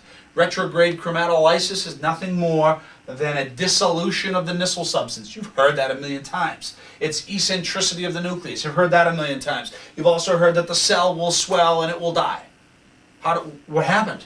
Well, if you whacked it, you cut off its activity, then what's going to happen is first of all, it will lose protein production because it's not active. Because you whacked one of its exoplasmic processes. So if it doesn't have a lot of activity, what will happen to its protein production? It'll go down. Well, what does that mean to the cell in regards to the proverbial words, dissolution of Nissl substance? Here's the nucleus. All around the nucleus is a proteinaceous molecule, or molecules, and it's called tubulin. Tubulin is protein, that's all. Well, if you have dissolution of Nissl substance just stains dark. What does protein stain like in the body? Dark! So the dissolution of Nissl substance means that you're losing protein production in the cell, so the banded woven protein network that holds the nucleus to the center, well, it's degenerated, blown apart. So what happens to the nucleus? Nucleus becomes eccentric. Eccentricity of the nucleus. It just sits on the back edge. It's no longer in the middle, can't be held in there. Why does it swell? Because now, as sodium rushes in, it can't get out, and it's got tons of water molecules surrounding it. It needs to be pumped out. How much energy is in here? Less mitochondria. These are the activities that happen in neurons. And this happens whether you have cut a nerve or whether you have decreased its physiological activation by screwing up its presynaptic inputs. But remember, if this thing is inputted by a ton of inhibitory type sequences, one thing that we know is true, the cell will continue to be healthy because it's still active and making protein. It may not be able to reach threshold because it's not allowed to by the inhibition of these other inputs, but it has internal protein, it has sodium, it just won't open the gates. That's basically all it is, won't open the gates. So you're inhibiting the membrane, but the internal environment is still healthy. Okay? So I kind of pounded through that, but a good review, and every chiropractor or anybody who's going to practice healthcare ought to know a little bit about this activity. Let me get rid of this for a moment now. So now we can apply this clinically. So let's apply what we just learned. We're going to get a neocortical hemisphericity, let's call it right cortex, and we've lost cellular immediate early gene response in the brain. We have lost CFOS, CJUN, CMIR, proto-oncogene production. With that, we have less protein production. Therefore, the cell shifts closer to its excitation threshold because there's less negative internal protein. Therefore, when a few measly sodium molecules start passing into the cell, when it's activated by a source, like a light source, that sodium rushes in. How much sodium do you need now in a cell that's not very negative in the first place to get it positive enough to fire? Not much. So it'll be to threshold quickly. How long will it stay firing? Not very long. Not much protein, not much mitochondria, not much energy. If you let this go on and on and on, these neuronal pools will exhibit these transneuronal degenerative cycles, and that is dissolution of the Nissl substance. That is eccentricity of the nucleus. That is Spit it out. Listening to Marilyn in the background. Throws off my train of thought all the time. But also it will control, I don't know what the hell I am. Dissolution, Nissl substance.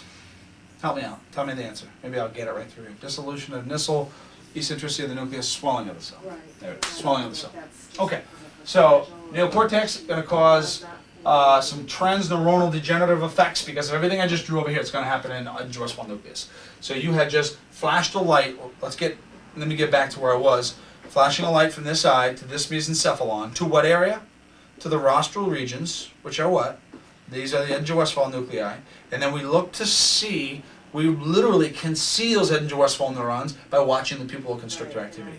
Very brisk summation means it's close to threshold, and it will normally, under that duress, it will fatigue faster. We compare this side, and it may not be as brisk to summate, but it may, and if it's kind of a slower summation, which we call a normal summation, it may last a lot longer too. So when we see a degenerative type mesencephalon on one side, we start thinking what? Neocortical lesion on this side. Now we're going to have to add in all those other concomitants too, right? We're going to need to look at the soft palate, because what happens now, here's Edinburgh Westfall, here's oculomotor nucleus, here's superior salvatory nucleus, here's vagal nucleus. I'm going to use some of these, okay? And all of these are interconnected with ventral motor nerve cells all the way down the cord. You know all these. These are all homologous columns. And when one goes, they all go. And why do they all go, Jim? This is important.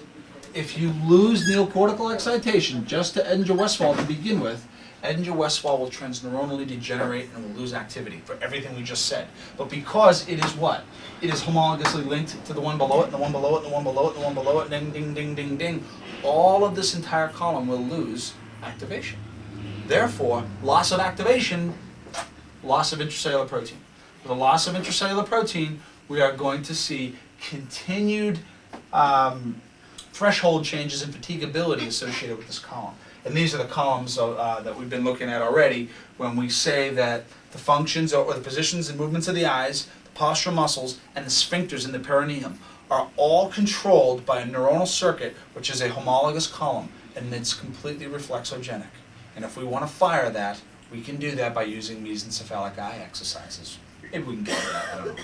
And I could go on forever with all this stuff, so I want to kind of get into that. So, when we do our neural exam, say for instance we're looking at the mesencephalon to begin with, what is in the mesencephalon that we could evaluate? Edinburgh Westfall. Well, we just did that. We saw maybe brisk summation with some fatigability when we compared it to the other side. So we go, oh, some right mesencephalic degenerative changes. Okay, I could go along with that. What else is in there? The oculomotor nucleus. So you got the oculomotor nucleus. Well, what is it about the oculomotor nucleus which is so cool? Well, the oculomotor nucleus controls the medial rectus, superior rectus, inferior rectus, levator palpebris superioris, which raises the eyelids up. If you look at your patient and you see some ptosis of an eyelid where it's dropping down, you got to think one of three things. First thing you got to think of is the palpebris superioris muscle, the oculomotor nucleus, isn't lifting the eye up. Well, that's an effect of transneuronal degeneration, right? Just like when you flashed the light in the eye, you saw the pupillar constrictor go down. That could be it. It could also be that the superior tarsal muscles, which are in the lid, which bring the lid up, are also not firing, and those are sympathetic. So you have to think about your sympathetic activities there. And then what else? Sometimes we lose blood flow to these superior tarsal muscles and the superior oblique, and they're very small muscles. So with a really high firing IML on one side, you might think if the IML is working high and sympathetics are high, then this thing should come right up because superior tarsal muscles will work. But don't forget, we could have a high IML, you could have vasoconstriction and ischemia to the muscles, and they may droop too. But see, that's why you can't look at the exam as a singular examination. You got to do multi-integrative portions of the exam to figure out what's wrong. So just a few thoughts. But the oculomotor nucleus, obviously we could figure this out when we take a patient and we just make them watch our finger all the way into the bridge of their nose, make them converge. And you should do it at this speed. I got my hand on their forehead and watch my speed. That's what you want to be doing to this patient. And as you do it, you're going to see convergence, convergence, convergence, convergence, and you might see one get fatigued and may not want to come in all the way or may drop off. That would mean that the medial rectus motor neurons, which are in here in the oculomotor nucleus, they have their own specific pool. They're in the column, the homologue. They may get what? Tired. If they get tired, after you pump these a few times, one keeps coming, the other one gets tired. That's called well, when the eyes don't meet each other perfect, we call that a heterotropia. No, pardon me. Heterophoria. Heterotrophoria? That ain't it. Heterophoria. I'm not going to draw it. You'll figure it out. So, if we looked at somebody, and you look at their eyes to begin with, and you look at their corneal reflections. You've heard that term before. Corneal reflections, if you were to look at my eyes, you'll be able to see it from here, but there's a reflection off my corneas. And they should be in the same axis. Let's say these are my axes of the light that come off, but one kind of deviates. We already know now that this eye is not in alignment with the other, because there are some weakness of the extraocular muscles. Figure out which ones. Now you start doing this, and all of a sudden this thing gets really weak. If it starts to weaken out, what we would call this is an exo, because it's going out, as compared to eso, going in. An exotropia. Patient, I would say the patient exhibited a right exotropia on convergent accommodation. What do we do when we converge in the first place? We're just looking to see if what happens. Pupillar constrictors also fire, because aren't these in the same area? Of course they are. So those should also fire too. So we should see constriction, and then we should see the eyes come in. But we may not see that eye come in consistently, and it may get weak. If it gets weak, you know the column is you're going to get trashed. And you will 99% of the time see that on the same side as the decreased pupillary response from light. It would make sense, right? So now we're saying, okay, we're starting to establish the fact that the neocortex has lost integration in the Edinger-Westphal nucleus, and that's why I saw some transneuronal degeneration, I saw some briskness of summation, and some fatigability. Cool. I did the eye thing, saw some fatigability, it's in the same column. Keep going down, and let's take a look at, like, the sneeze that I'm about to give you.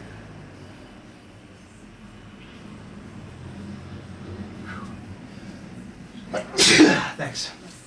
Okay, let's look at this one. What could this be? Vagal nerve. Now, as we go down the column, right, we keep going down, we start to see some vagal concomitants, and what would that be? Palatal paresis. Back of the throat, start to see some weakening upon consistent okay? So make them do it for like 10 seconds. And then you'll see one side probably drop and deviate over. I should say that, deviate away. Because we kind of look at that midline strip of tissue down right by the uvula, and it will shift to one direction or the other. So we'll see maybe this drooping of an arc of one of these aryepiglottic folds, and then we may see the uvula kind of shift, and that little strip of banded tissue above it shift over. So we're looking for palatal paresis. These are also concomitants of the same stupid column that's just out of whack. And now we can go down and down. We can look at the nucleus tractus solitarius. We can look at the superior salivatory nucleus. They may be, while you're doing these, invoking these tests, if the superior salivatory nucleus is close to threshold, some trivial traffic zaps it, it'll fire it. And what does it do? It creates tearing. You may see some tearing in your patients. I don't want to go too in-depth into that stuff because I want to go back to mesencephalon.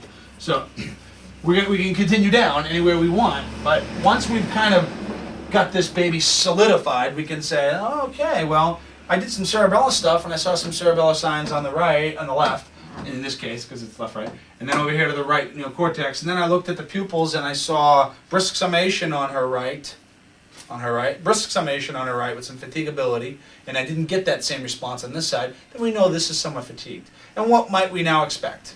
Now we know we have neocortical hemisphericity, for instance, and now we know we look for the high IML, we look for the inhibition of all ventral horn cells, which would give us postural hypotonia, and then we look for inhibition of ventral horn cells that control the muscles of the anterior compartment above T6 and the posterior compartment muscles below T6. So we would see what? We might see soft pyramidal paresis in these finger extensors, soft pyramidal paresis in the foot dorsiflexors because of changes in tonus in these compartments and all these segmental reflexes that would also result or that would develop as well. So these are simple, very basic, simple neocortical defaults, which will cause some problems in the mesencephalon. Now let's say that the mesencephalon has even become more degenerated. Let's say, because remember, the entire mesencephalon is a derivative, of the, what is it, it's actually its own embryological derivative, the mesencephalon. There's the prosencephalon, the mesencephalon, and the rhombencephalon. The prosencephalon is basically the telencephalon and the diencephalon. The mesencephalon is itself. The metencephalon is, did I say the metencephalon? Mes, met, and pros. Oh yeah, the mesencephalon is itself, and then the rhombencephalon is a combination of the metencephalon and the medulla. The metencephalon is what? It is the pons and the cerebellum. You don't really need to know that if you don't want to. It's not a big deal. I just like to show off once in a while, tell you that I know some embryology. Okay, so if these are homologously farting out, and this is a condition that's been going on for some time, could it affect our red nuclear and some of our reticulospinal tracts? Remember that some of these reticulospinal descending tracts are also our motor activities. We have two major contralateral activities. One is rubrospinal and one is reticulospinal. Both of these control motor neurons that control trunk and what else? Limb musculature. And of course there's corticospinal too, but you know, that's to the fingers and to the toes. When we're looking at these big trunk things, we're going to say that here's the reticulospinal and the red nucleus, or rubrospinal. And where are these? They're in the mesencephalon. If you constantly have neocortical hemisphericity, the mesencephalon will become transneuronally degenerated, and you can evaluate this by looking into the eyes and seeing the VA ratio, well, part of it, the VA ratios, but you want to see the Eden-Westphal nucleus and the oculomotor nucleus, and you want to assess those for their fatigability. If they're continually fatigued, here's the question you want to ask your patient and something you want to observe. Freaking things, how many times am I going to do that? Okay. What you're going to ask them and what you're going to observe. First, observe any spontaneity of movement. Okay? Observe to see if they're moving and twitching at all. You would probably look for most of this activity in the upper limbs, okay, in the arms and hands. So ask them. If you look at the right mesencephalon, first of all, you look at them, you don't see any spontaneous activity. Ask them now, and ask them specifically if, my sister's laughing at you back there. None of your business. None of your business. Boo, Steelers. Pets!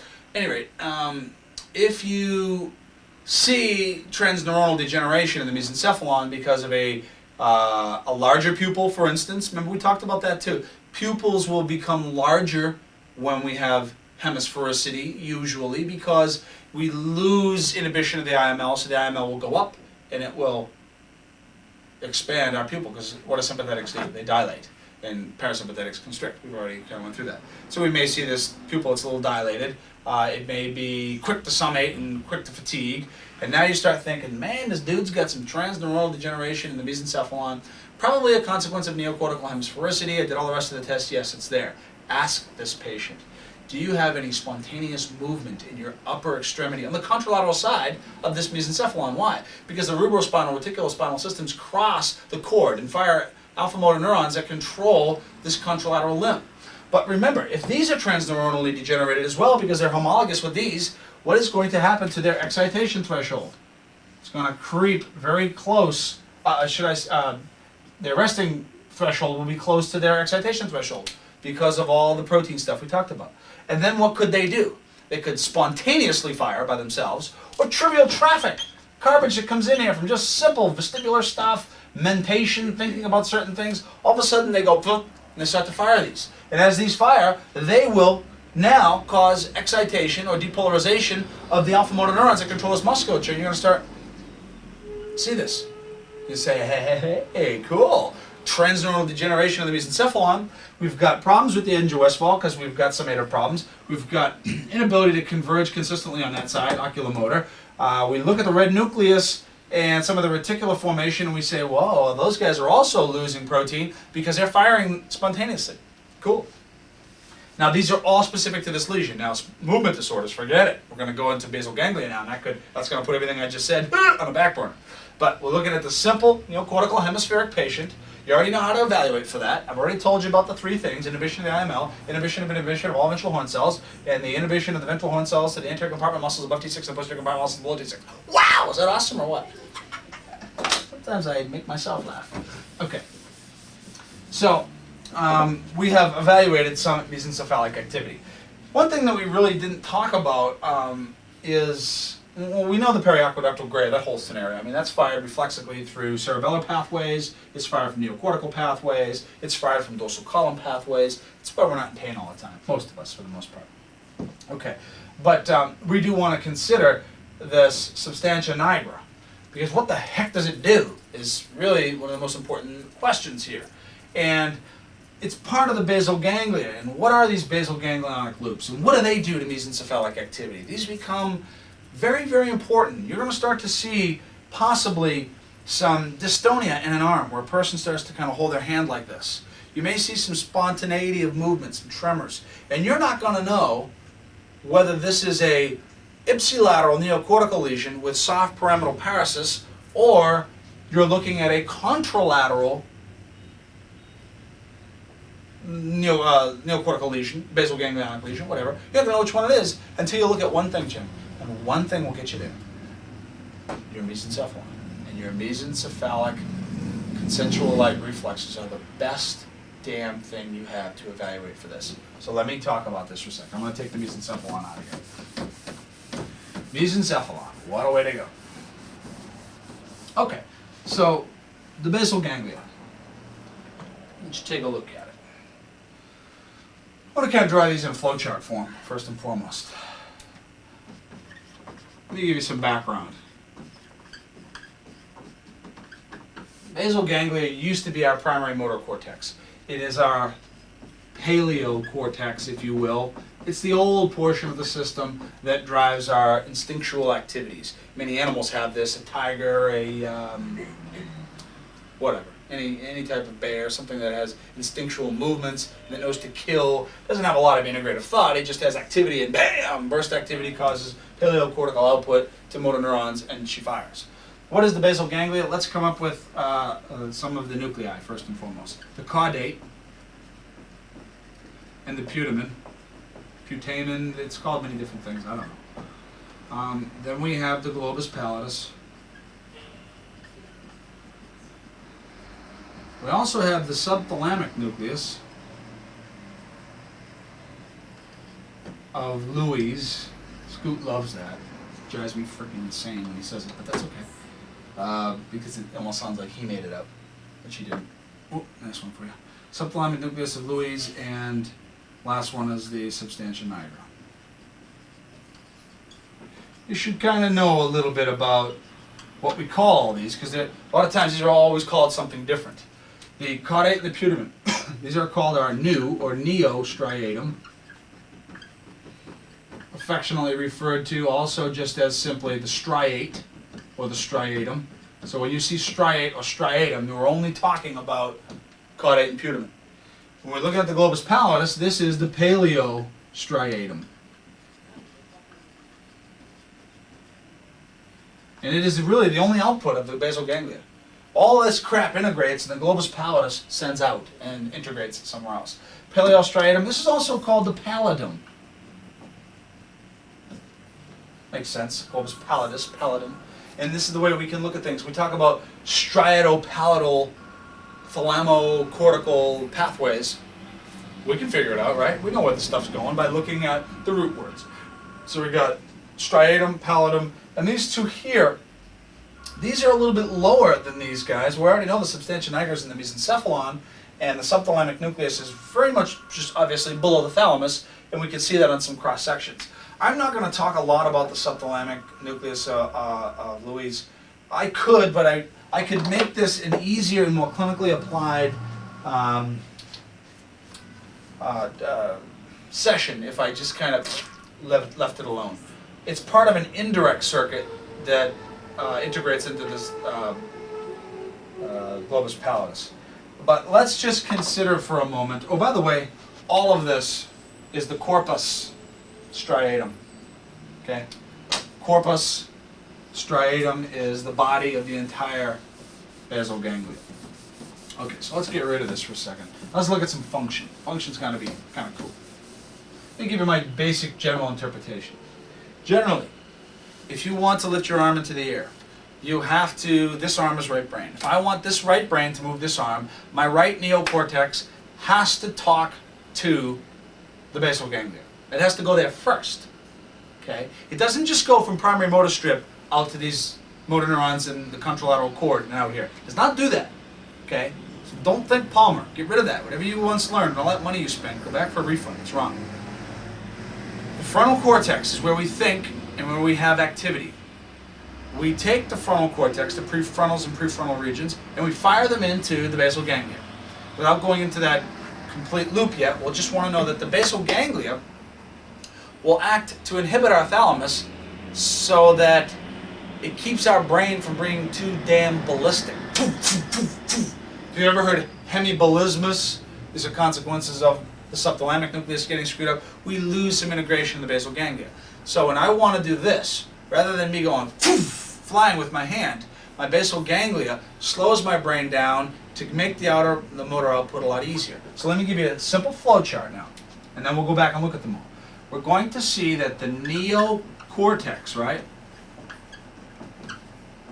will fire to the striate. I don't want to go too deep yet. It'll fire to the basal ganglia. Now the basal ganglia will say, okay, I understand what you're trying to say, and I will therefore slow down your thalamus. And the thalamus will now send this message to two places. The motor strips, 4S and 6, right, Jim? 4S and 6, got that? And what will they do? They will now cause contralateral firing through red nucleus in the mesencephalon, reticulospinals in the mesencephalon, and also out through corticospinal tracts that cross the medullary pyramids. All this output is a consequence of basal ganglionic integration. We got a loop. And also, where else does it go? It goes back to the neocortex to continue this basal ganglionic loop. Okay? So let me get rid of this. I'm just going to get a little bit more specific. I know you're probably looking at it going, oh my God, but you have a stop mode on that thing, so if you need to look at it, stop it and do it. Okay. Let's get specific. There are neostriatal pathways that are very important. So what's neostriatal? That is our frontal lobe is going to fire to our striate. We already know that the striate is the putamen and the caudate. These two guys do something. Now, first thing, the frontal lobe to the striate is excitatory. So there is excitation happening here. This is good. Now, the striate is going to cause inhibition of the globus pallidus. You know, there's an internal and an external segment of the globus pallidus.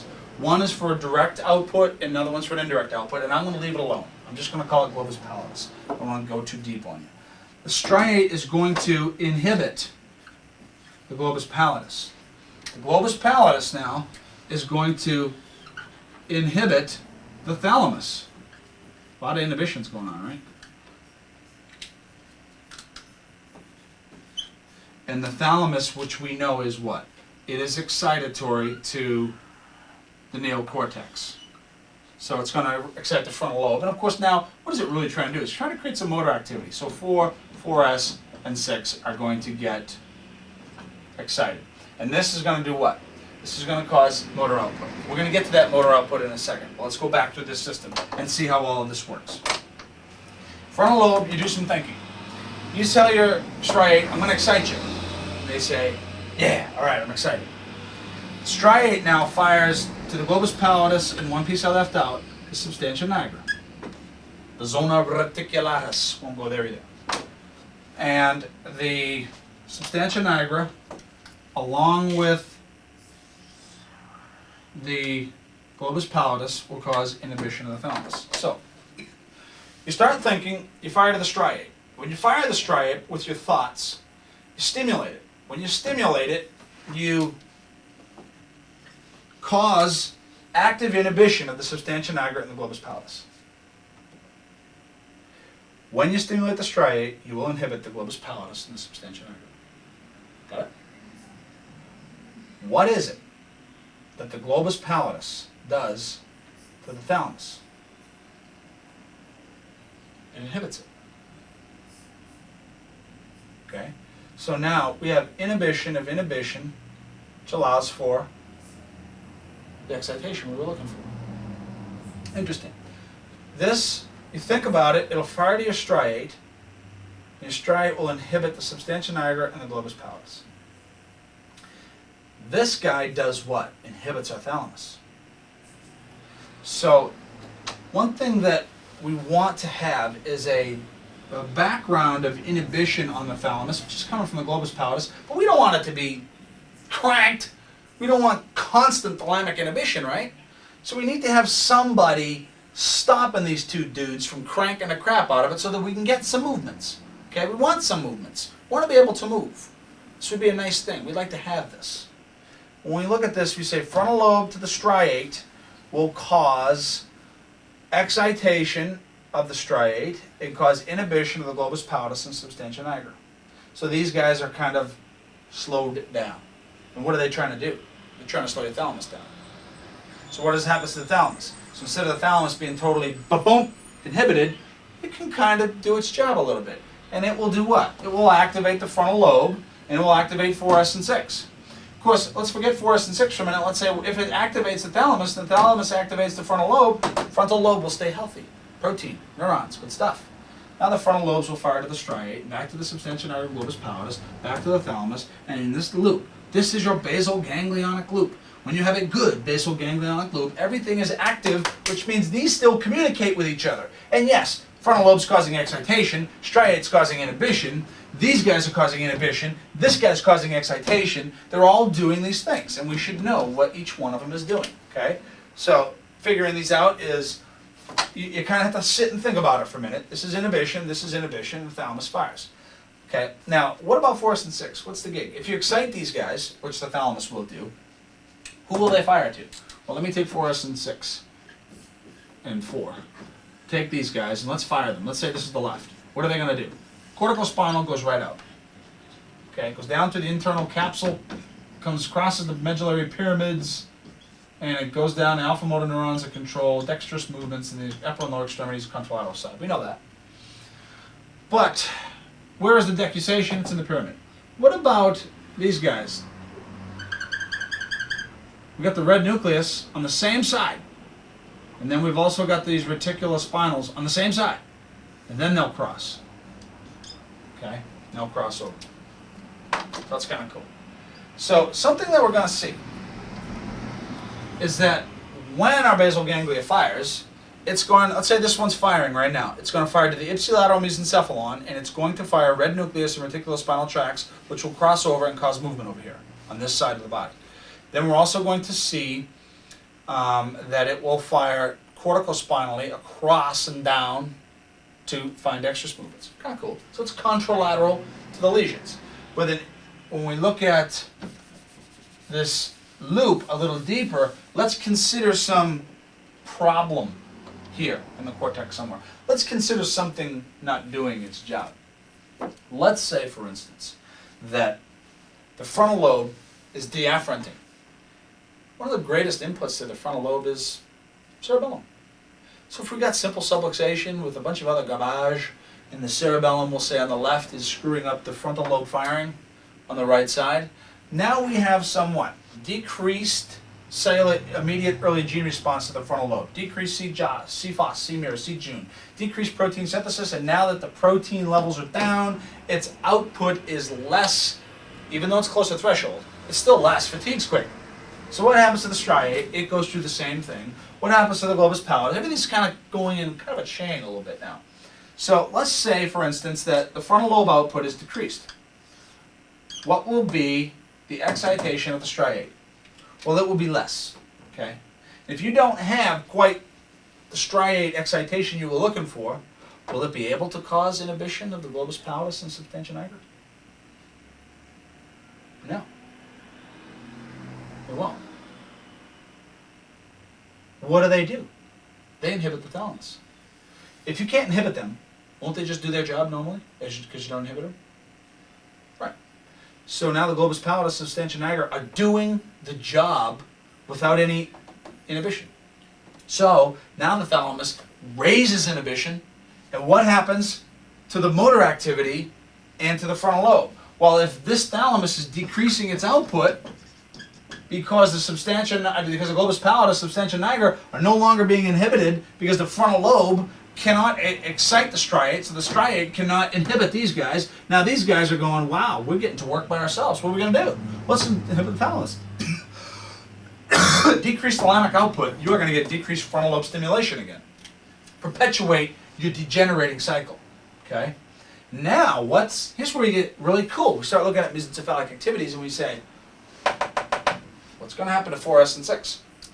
What's going to happen to basically the neocortical output to the ipsilateral mesencephalon? What will happen? A decrease. You already know that the more thalamic inhibition that we're going to get, because we lost frontal lobe excitation, the thalamus is going to lose its level of any level of excitation to go totally inhibited. And as it becomes inhibited, this poor brain goes. This is called wind down. What will you see in your patient with wind down? You start to see the shuffling gait. Now think about it. If you wound down the motor cortex, what will be the facial expression? Remember that mask-like faces that you read about somewhere in a book? Like Muhammad? No expression? Couldn't have expression. Why not? Because the motor cortex is dampened. It's inhibited. It's not working. And then why do they shuffle? Motor cortex, inhibited. How much movement do they have? Not much. This is hypokinesia. It's the wind down of the brain as the globus pallidus lost its inhibition. Okay, now this is an early phase of basal ganglionic dysfunction. How are you going to see it in a patient?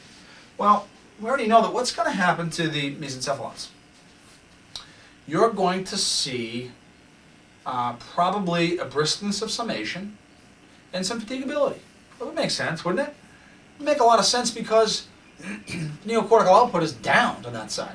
This don't last that long though, Jim. Most of these patients, you won't get them until this thing really gets screwed up. And then you're going to see something a little bit different. But you can see these things develop early on. And matter of fact, we saw a Bell's palsy patient where the face was like this, Jim. Recurrently, over and over and over. But what was wrong with this girl is that she had a basal ganglionic lesion on this side. Therefore, the output of the motor neurons, just to keep the facial motor nucleus firing, was so slow and low, facial motor nucleus wasn't brought to threshold. She's doing this. She's 100% today. Yeah, cool. But you got to treat her basal ganglionically. Won't go to treatment yet, but you got to know that that exists. So that was an early onset. Guess what she didn't have? She didn't have any of this other dystonias and stuff. She just had this loss. So she has the early onset of basal ganglionic dysfunction as a consequence of what? Decreased frontal lobe striatal projections, which is kind of cool. Now, let's consider that this thing hangs out for a while. And now when your patient comes to see you today, you start to see, let's say her left arm might just start spontaneously moving. Just spontaneously firing. And you say, Pete told me about spontaneous movements of the hand. I know exactly what it is. It's the right mesencephalon because it's transneuronally degenerated. The nucleus of red nucleus and reticulospinal tracts are firing, and that's what this is all about. So therefore, to get it to fire, I need to fire the right brain and the left cerebellum, and I crank up this system and I start readjusting and doing Hemifield stim and Mozart and all this other stuff to get that mesencephalon to fire, and this will stop. And that's not the case. Okay, so we gotta be very careful. That's why we don't want to just assume that this means that. And so what would happen here? Remember we talked about activation. This is one of the reasons I told you about this. If you lose frontal lobe firing to the striate, does the striate die? Well, you would think so, wouldn't you? It should die because it's not being activated from the frontal lobe. But what I want you to know is that the striate has a crap load of other presynaptic inputs which keep it very, very activated and proteinaceous. Yes, it will lose certain activity because the frontal lobe won't drive its primary circuit, but it still has other circuits to keep it healthy, so the striate will live. But its output now to the substantia nigra, forget it. It's gone. Substantia nigra's over here, and the globus pallidus, and they're saying, we're gonna fire, and they go, boom, boom, inhibit, inhibit, inhibit, inhibit, inhibit, inhibit. So they're inhibiting thalamus like crazy. That's what their job is to do, because they're no longer being inhibited from over here. But no longer do they not only not have inhibition, what else do they have? They don't have activation either. Without activation, they're going to start to transneuronally degenerate. And over time, Jim, this is what we're going to see, they're going to no longer have this high frequency of firing. They're going to get tired, and some of these cells are going to die. And when they do die, and they do become so fatigued they can't fire anymore, the thalamus is now going to wind up. And when it winds up, it's going to start firing much, much more. Now, the neocortex is going, it's firing, firing, firing, firing. And what is else firing? 4S and 6 is firing, and so is 4. What types of activities would happen if 4S and 6 were firing like crazy? Spontaneous activity.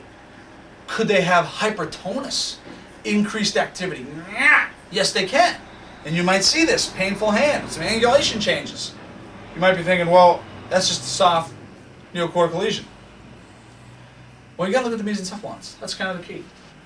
So, as the brain winds up on the right, for instance, basal ganglionic dysfunction, the frontal cortex is no longer exciting the striate, but the striate doesn't die because it's got a lot of other inputs, but its output to the globus pallidus and substantia nigra is pretty much gone.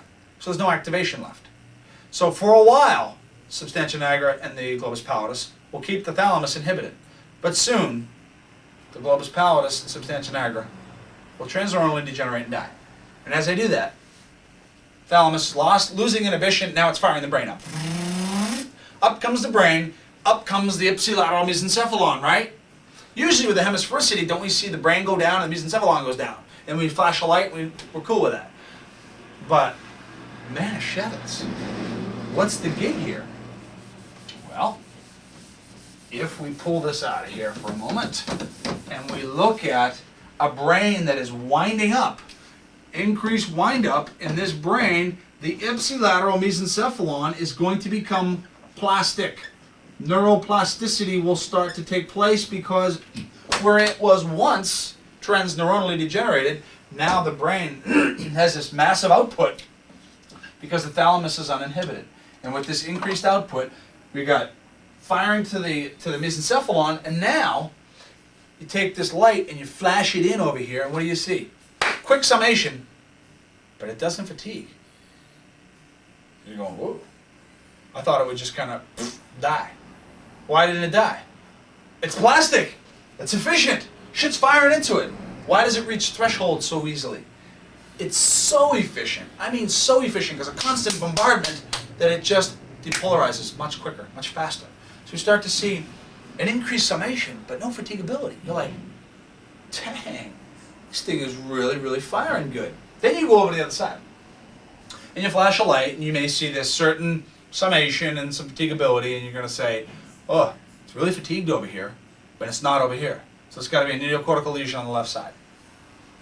No, no, no, no, no, no, no, no, no, no, no. Increased mesencephalon on the right as a consequence of basal ganglionic continued degeneration, which instead of keeping the brain at a certain level, when you lose the substantia nigra, winds the brain up. And your medical guy will give them Tegretol or Dilantin. And what these guys do is these are dopamine uptake inhibitors, and they basically slow down the brain. Well, if it's firing like crazy, you better slow it down. One thing that you should notice, like when people have Parkinson's disease, what happens to them is that as this output increases and starts cranking, they get so tight they can't move. Makes sense. Plastic mesencephalon, red nucleus and reticulospinal activity, boom, boom, boom, boom, boom. It's firing. All of a sudden, they get dystonia. They get this. First, it starts off as a slight tremor, and then it gets really tight.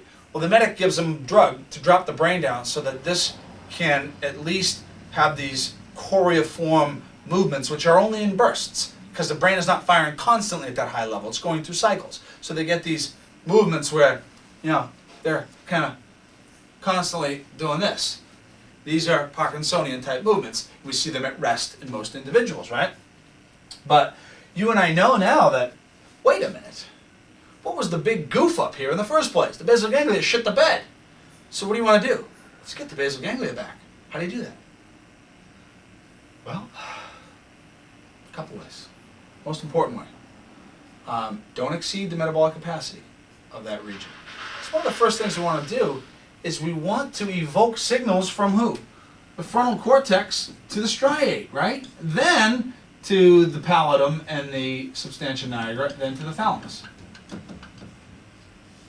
tell you a cool way of doing this, the way he does it. He says that, I was looking out the window at somebody going by.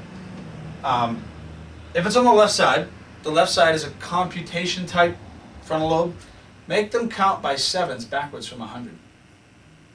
Make them do this right in your office right away and retest some of your findings. They'll get better. Because this to this may be all they can handle. You may say, oh, I'm going to crank the cerebellum and kick the shit out of these frontal cortices, and this is going to go over here too much, and you are going to surely get cell death because of iatrogenesis, because you crank too much up at once in these individuals.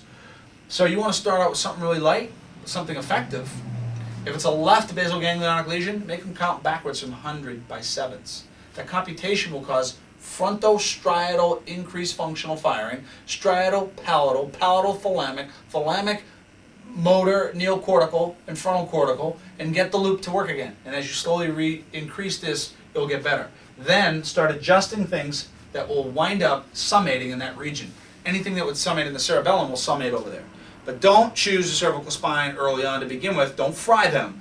The more distal, the more safe. The more distal, the less somatotopic representation. So start on the toes, ankles, knees, and hips.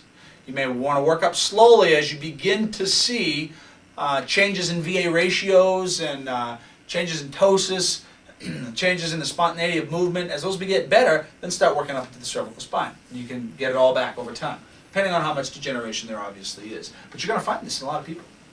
And there's a way, right, that you can literally assess to see if this problem is neocortical in its control or if it's just a cerebellar dysfunction. Remember, if you've got a cerebellar dysfunction and it's all messed up, then are you going to get a neocortical problem on the opposite side, like a soft neocortical lesion? Good, but what else could you get? You could get a basal ganglionic lesion. This could have been hemisphericity to begin with, but developed into a basal ganglionic lesion. So we have to consider those. Now, before I show you that test, and I think you should do this test in your office, this would really help you to understand what you're looking at.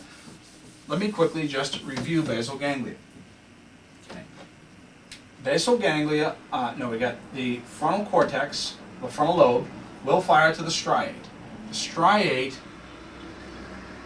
the pallidus, the globus pallidus, and the substantia nigra fire to the thalamus. The frontal cortex will excite the striate. The striate will inhibit these guys, and this one will inhibit this. And of course, if you inhibit the thalamus, then you will slow down the brain. We know that. This is a functional brain. But when we lose frontal lobe or frontal cortex integrity, then we're going to lose this excitation over time. Oh, by the way, let me go back and leave this excitation. What are we going to see in the mesencephalon? Well, maybe this person has a simple neocortical hemisphericity, and this system hasn't really developed that much. Hasn't done a whole lot. What will we see? We might see some fatigability in this ipsilateral mesencephalic region, right? Might see some fatigability. Okay, but that fatigability is going to change soon because you're going to lose this inhibition, this excitation, and lose this inhibition.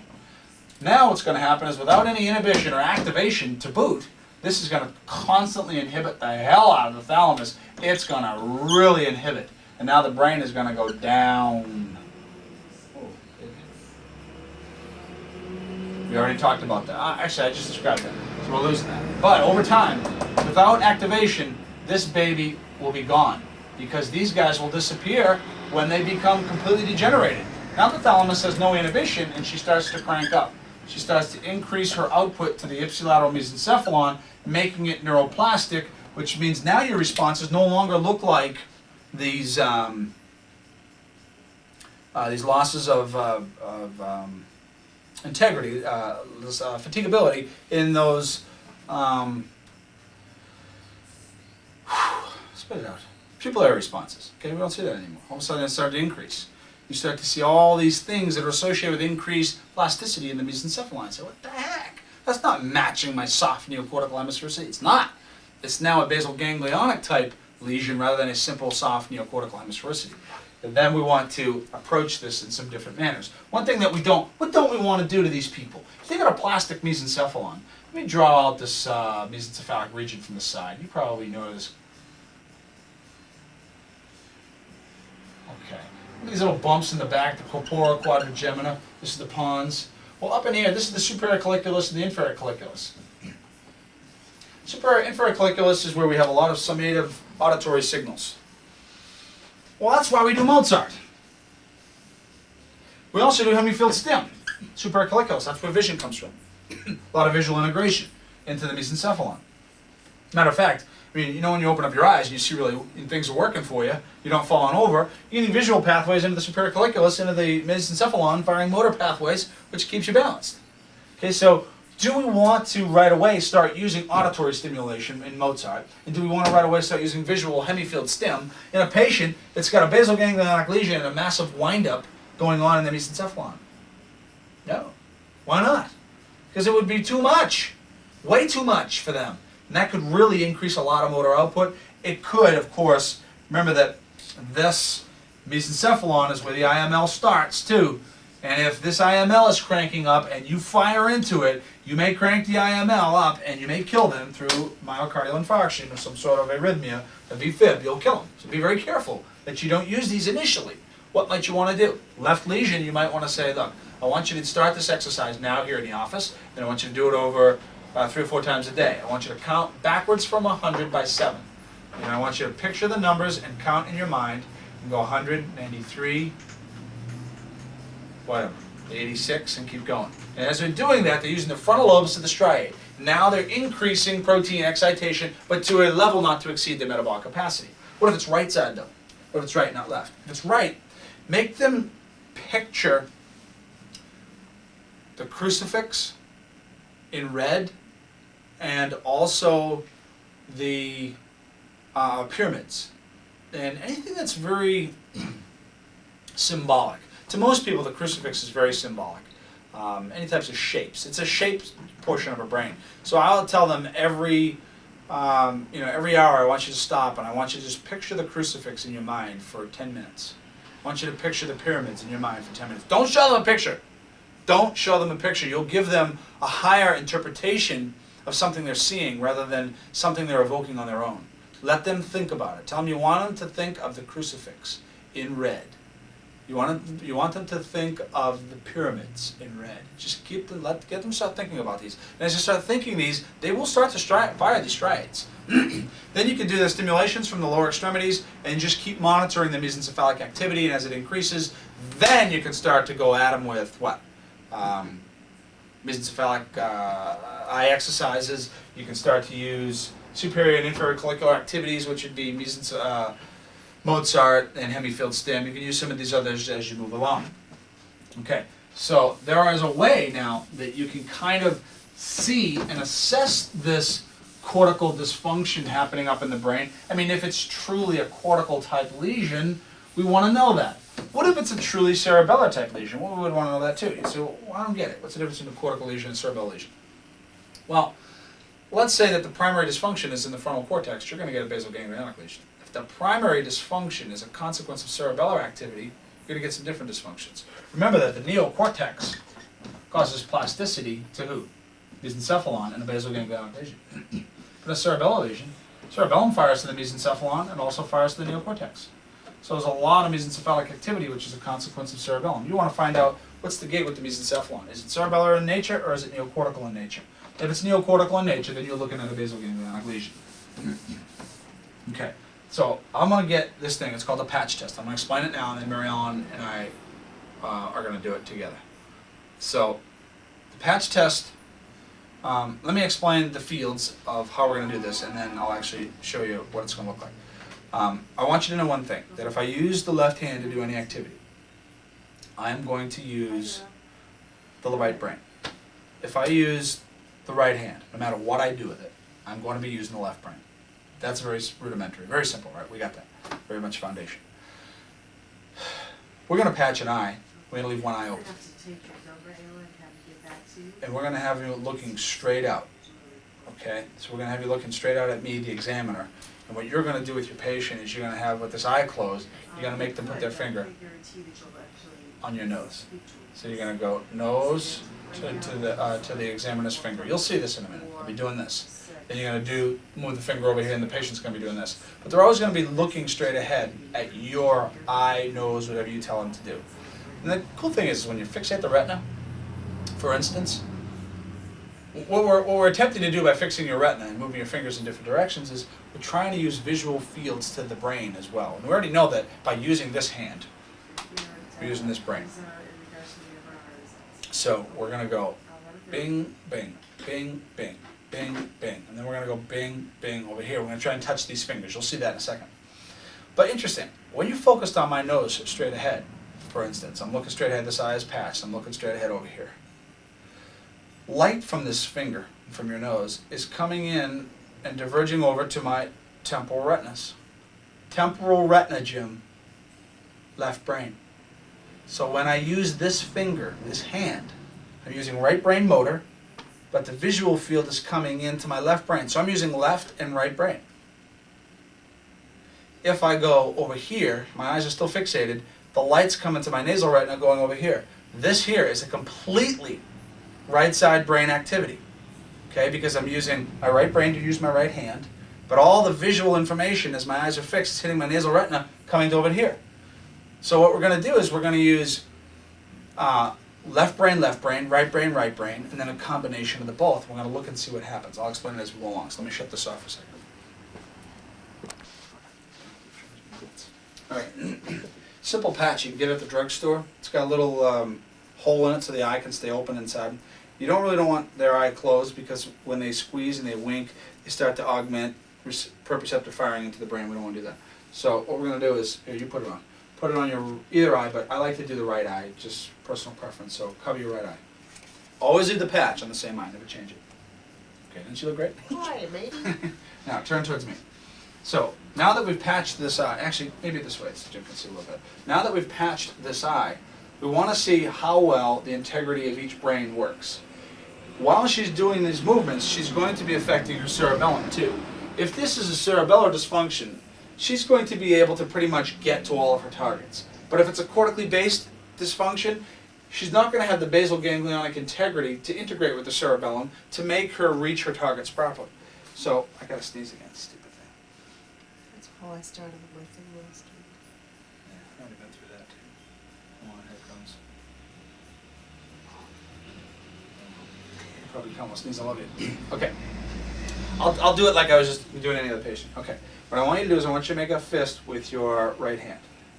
Good. Now I want you to stick your middle finger out through the fist. Good. My middle finger? No, your index finger. Now put that on your nose. Okay.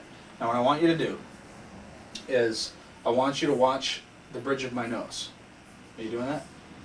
Okay. I want you to reach out and touch the tip of my finger with the tip of your finger. Touch it back to your nose. Now increase the speed and keep doing it. Keep doing it. Keep doing it. Keep doing it. Keep doing it. Keep doing it. Stop. Now I want you to go back to your nose. I want you to come over here. Keep looking at my face, my nose. Touch my finger over here. There. Go on. Go ahead. Keep going. Keep going. Keep going. Keep going. Keep going. Good. And you can relax. Okay. So what we've seen is we use the right hand. So we use the right hand. So we use left brain for motor, and we also from here, because this light went into the temporal retina from this angle. She was looking at my finger was bouncing into her eye, the light to this brain. When we were over here, we used totally left and left. So we use left motor and we use left visual. So let's say, for instance, she has a right basal ganglionic lesion. When she first does left like this, right, what would I expect her integrity to be? Probably pretty good. If it's a right basal ganglionic lesion, when she's going left motor, left visual, she should be okay, and we'd see that she is. If she was right basal ganglionic, now when we come over here, her eye's still fixed on me, but now the light is entering the nasal retina to the right brain. So now we've got left brain and right brain with cerebellum, with the cerebellum making activity. But we already know that one portion of this loop is diseased, or we expect it. So what might we see over here? She may have a decomposition of movement. She may not be able to coordinate it there, and she will miss it. This will be dystoidokokinesia and hypermetria. She just won't be able to get it consistently. We'll be like, okay, there's 1 out of 4 that are messed up. 1 is good because we expect the right basal ganglionic lesion, so we got left brain with left motor, and with the right, or left motor and left visual. But now, without moving the patch, let's do the same thing with this hand. So bring that one up and put it into your nose. So if we put it on our nose, what we're looking at now is right brain. We already expect that the right brain might be a little goofed up because of a basal ganglionic lesion. I found it because of an increased plasticity in this mesencephalon. I found hypertonia on this side, some spontaneity of movement. I'm thinking basal ganglia. So this thing is up here now, and she's going to reach out and touch my finger. So go ahead and do that. And continue to do it. Look at my nose. Don't look at my finger. Good. Keep going. Keep going. Keep going. Keep going. Keep going. And relax. Good. Put your hand down for a second. So what we've just done is we've used the left arm and the right motor brain. We've used left visual brain because of where this went. If I move out here now, and she has a right basal ganglionic lesion, this will be the worst part of the scenario, because she's got right brain motor and right brain receptor fields integrating that information to create an output. With a basal ganglionic lesion, this is where you'll see it the worst. So put your finger up to your nose and come out here. Touch this out here. Look where she is to begin with. Now she's no prize. Now go ahead.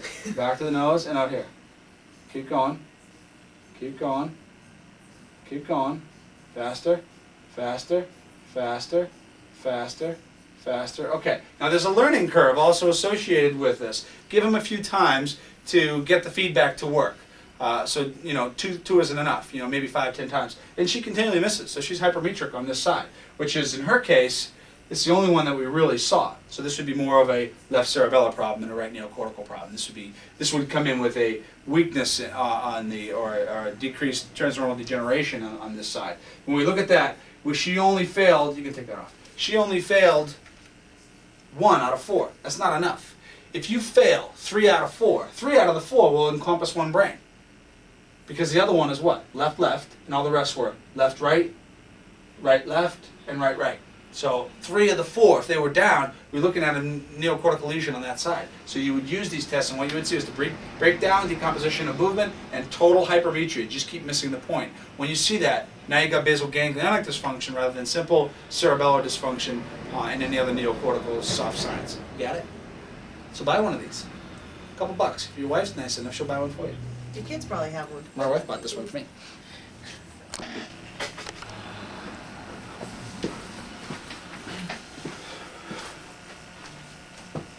Back again. I don't know, I guess this has been a while, a couple hours I've been hitting this with you. But you can kind of get the gist of some of these basal ganglionic things. And the important things that you need to keep your eye on is that you're going to find most of this dysfunction in the mesencephalon, and that's where you need to start gaining your own plasticity, getting better at looking at that. I mean, I'm trying. It's hard, but you know, we'll get it as long as we keep doing it. So you want to look at the fatigabilities in both, and then start looking at some other aspects of understanding how it all works. Basal ganglia controls motor output to the contralateral side. Matter of fact, some important things that you see in some decent basal ganglionic lesions is contralateral increase in the tonus of the SCMs. So you'll tend to see a laterally flexed head and a rotation towards the sides of the basal ganglionic lesion. So if it's a right basal ganglionic lesion, you have a tendency to see this head tip with the increased SCM, but the SCM also does what? Rotates the head away. So you see this activity over here.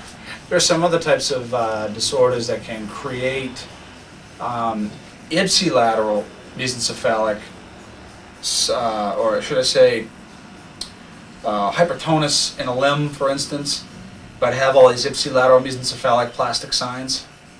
And you go, whoa, what the heck is that? Those are mostly frontal seizures, aversive seizures we call them. What happens is you have a tendency to tip your head on the same side and rock away. That gets the ipsilateral SCM. Some foods for thought. I'll dump the stuff around, but I don't know. I just have to get to Pittsburgh one of these days and sit down and rap with you about it.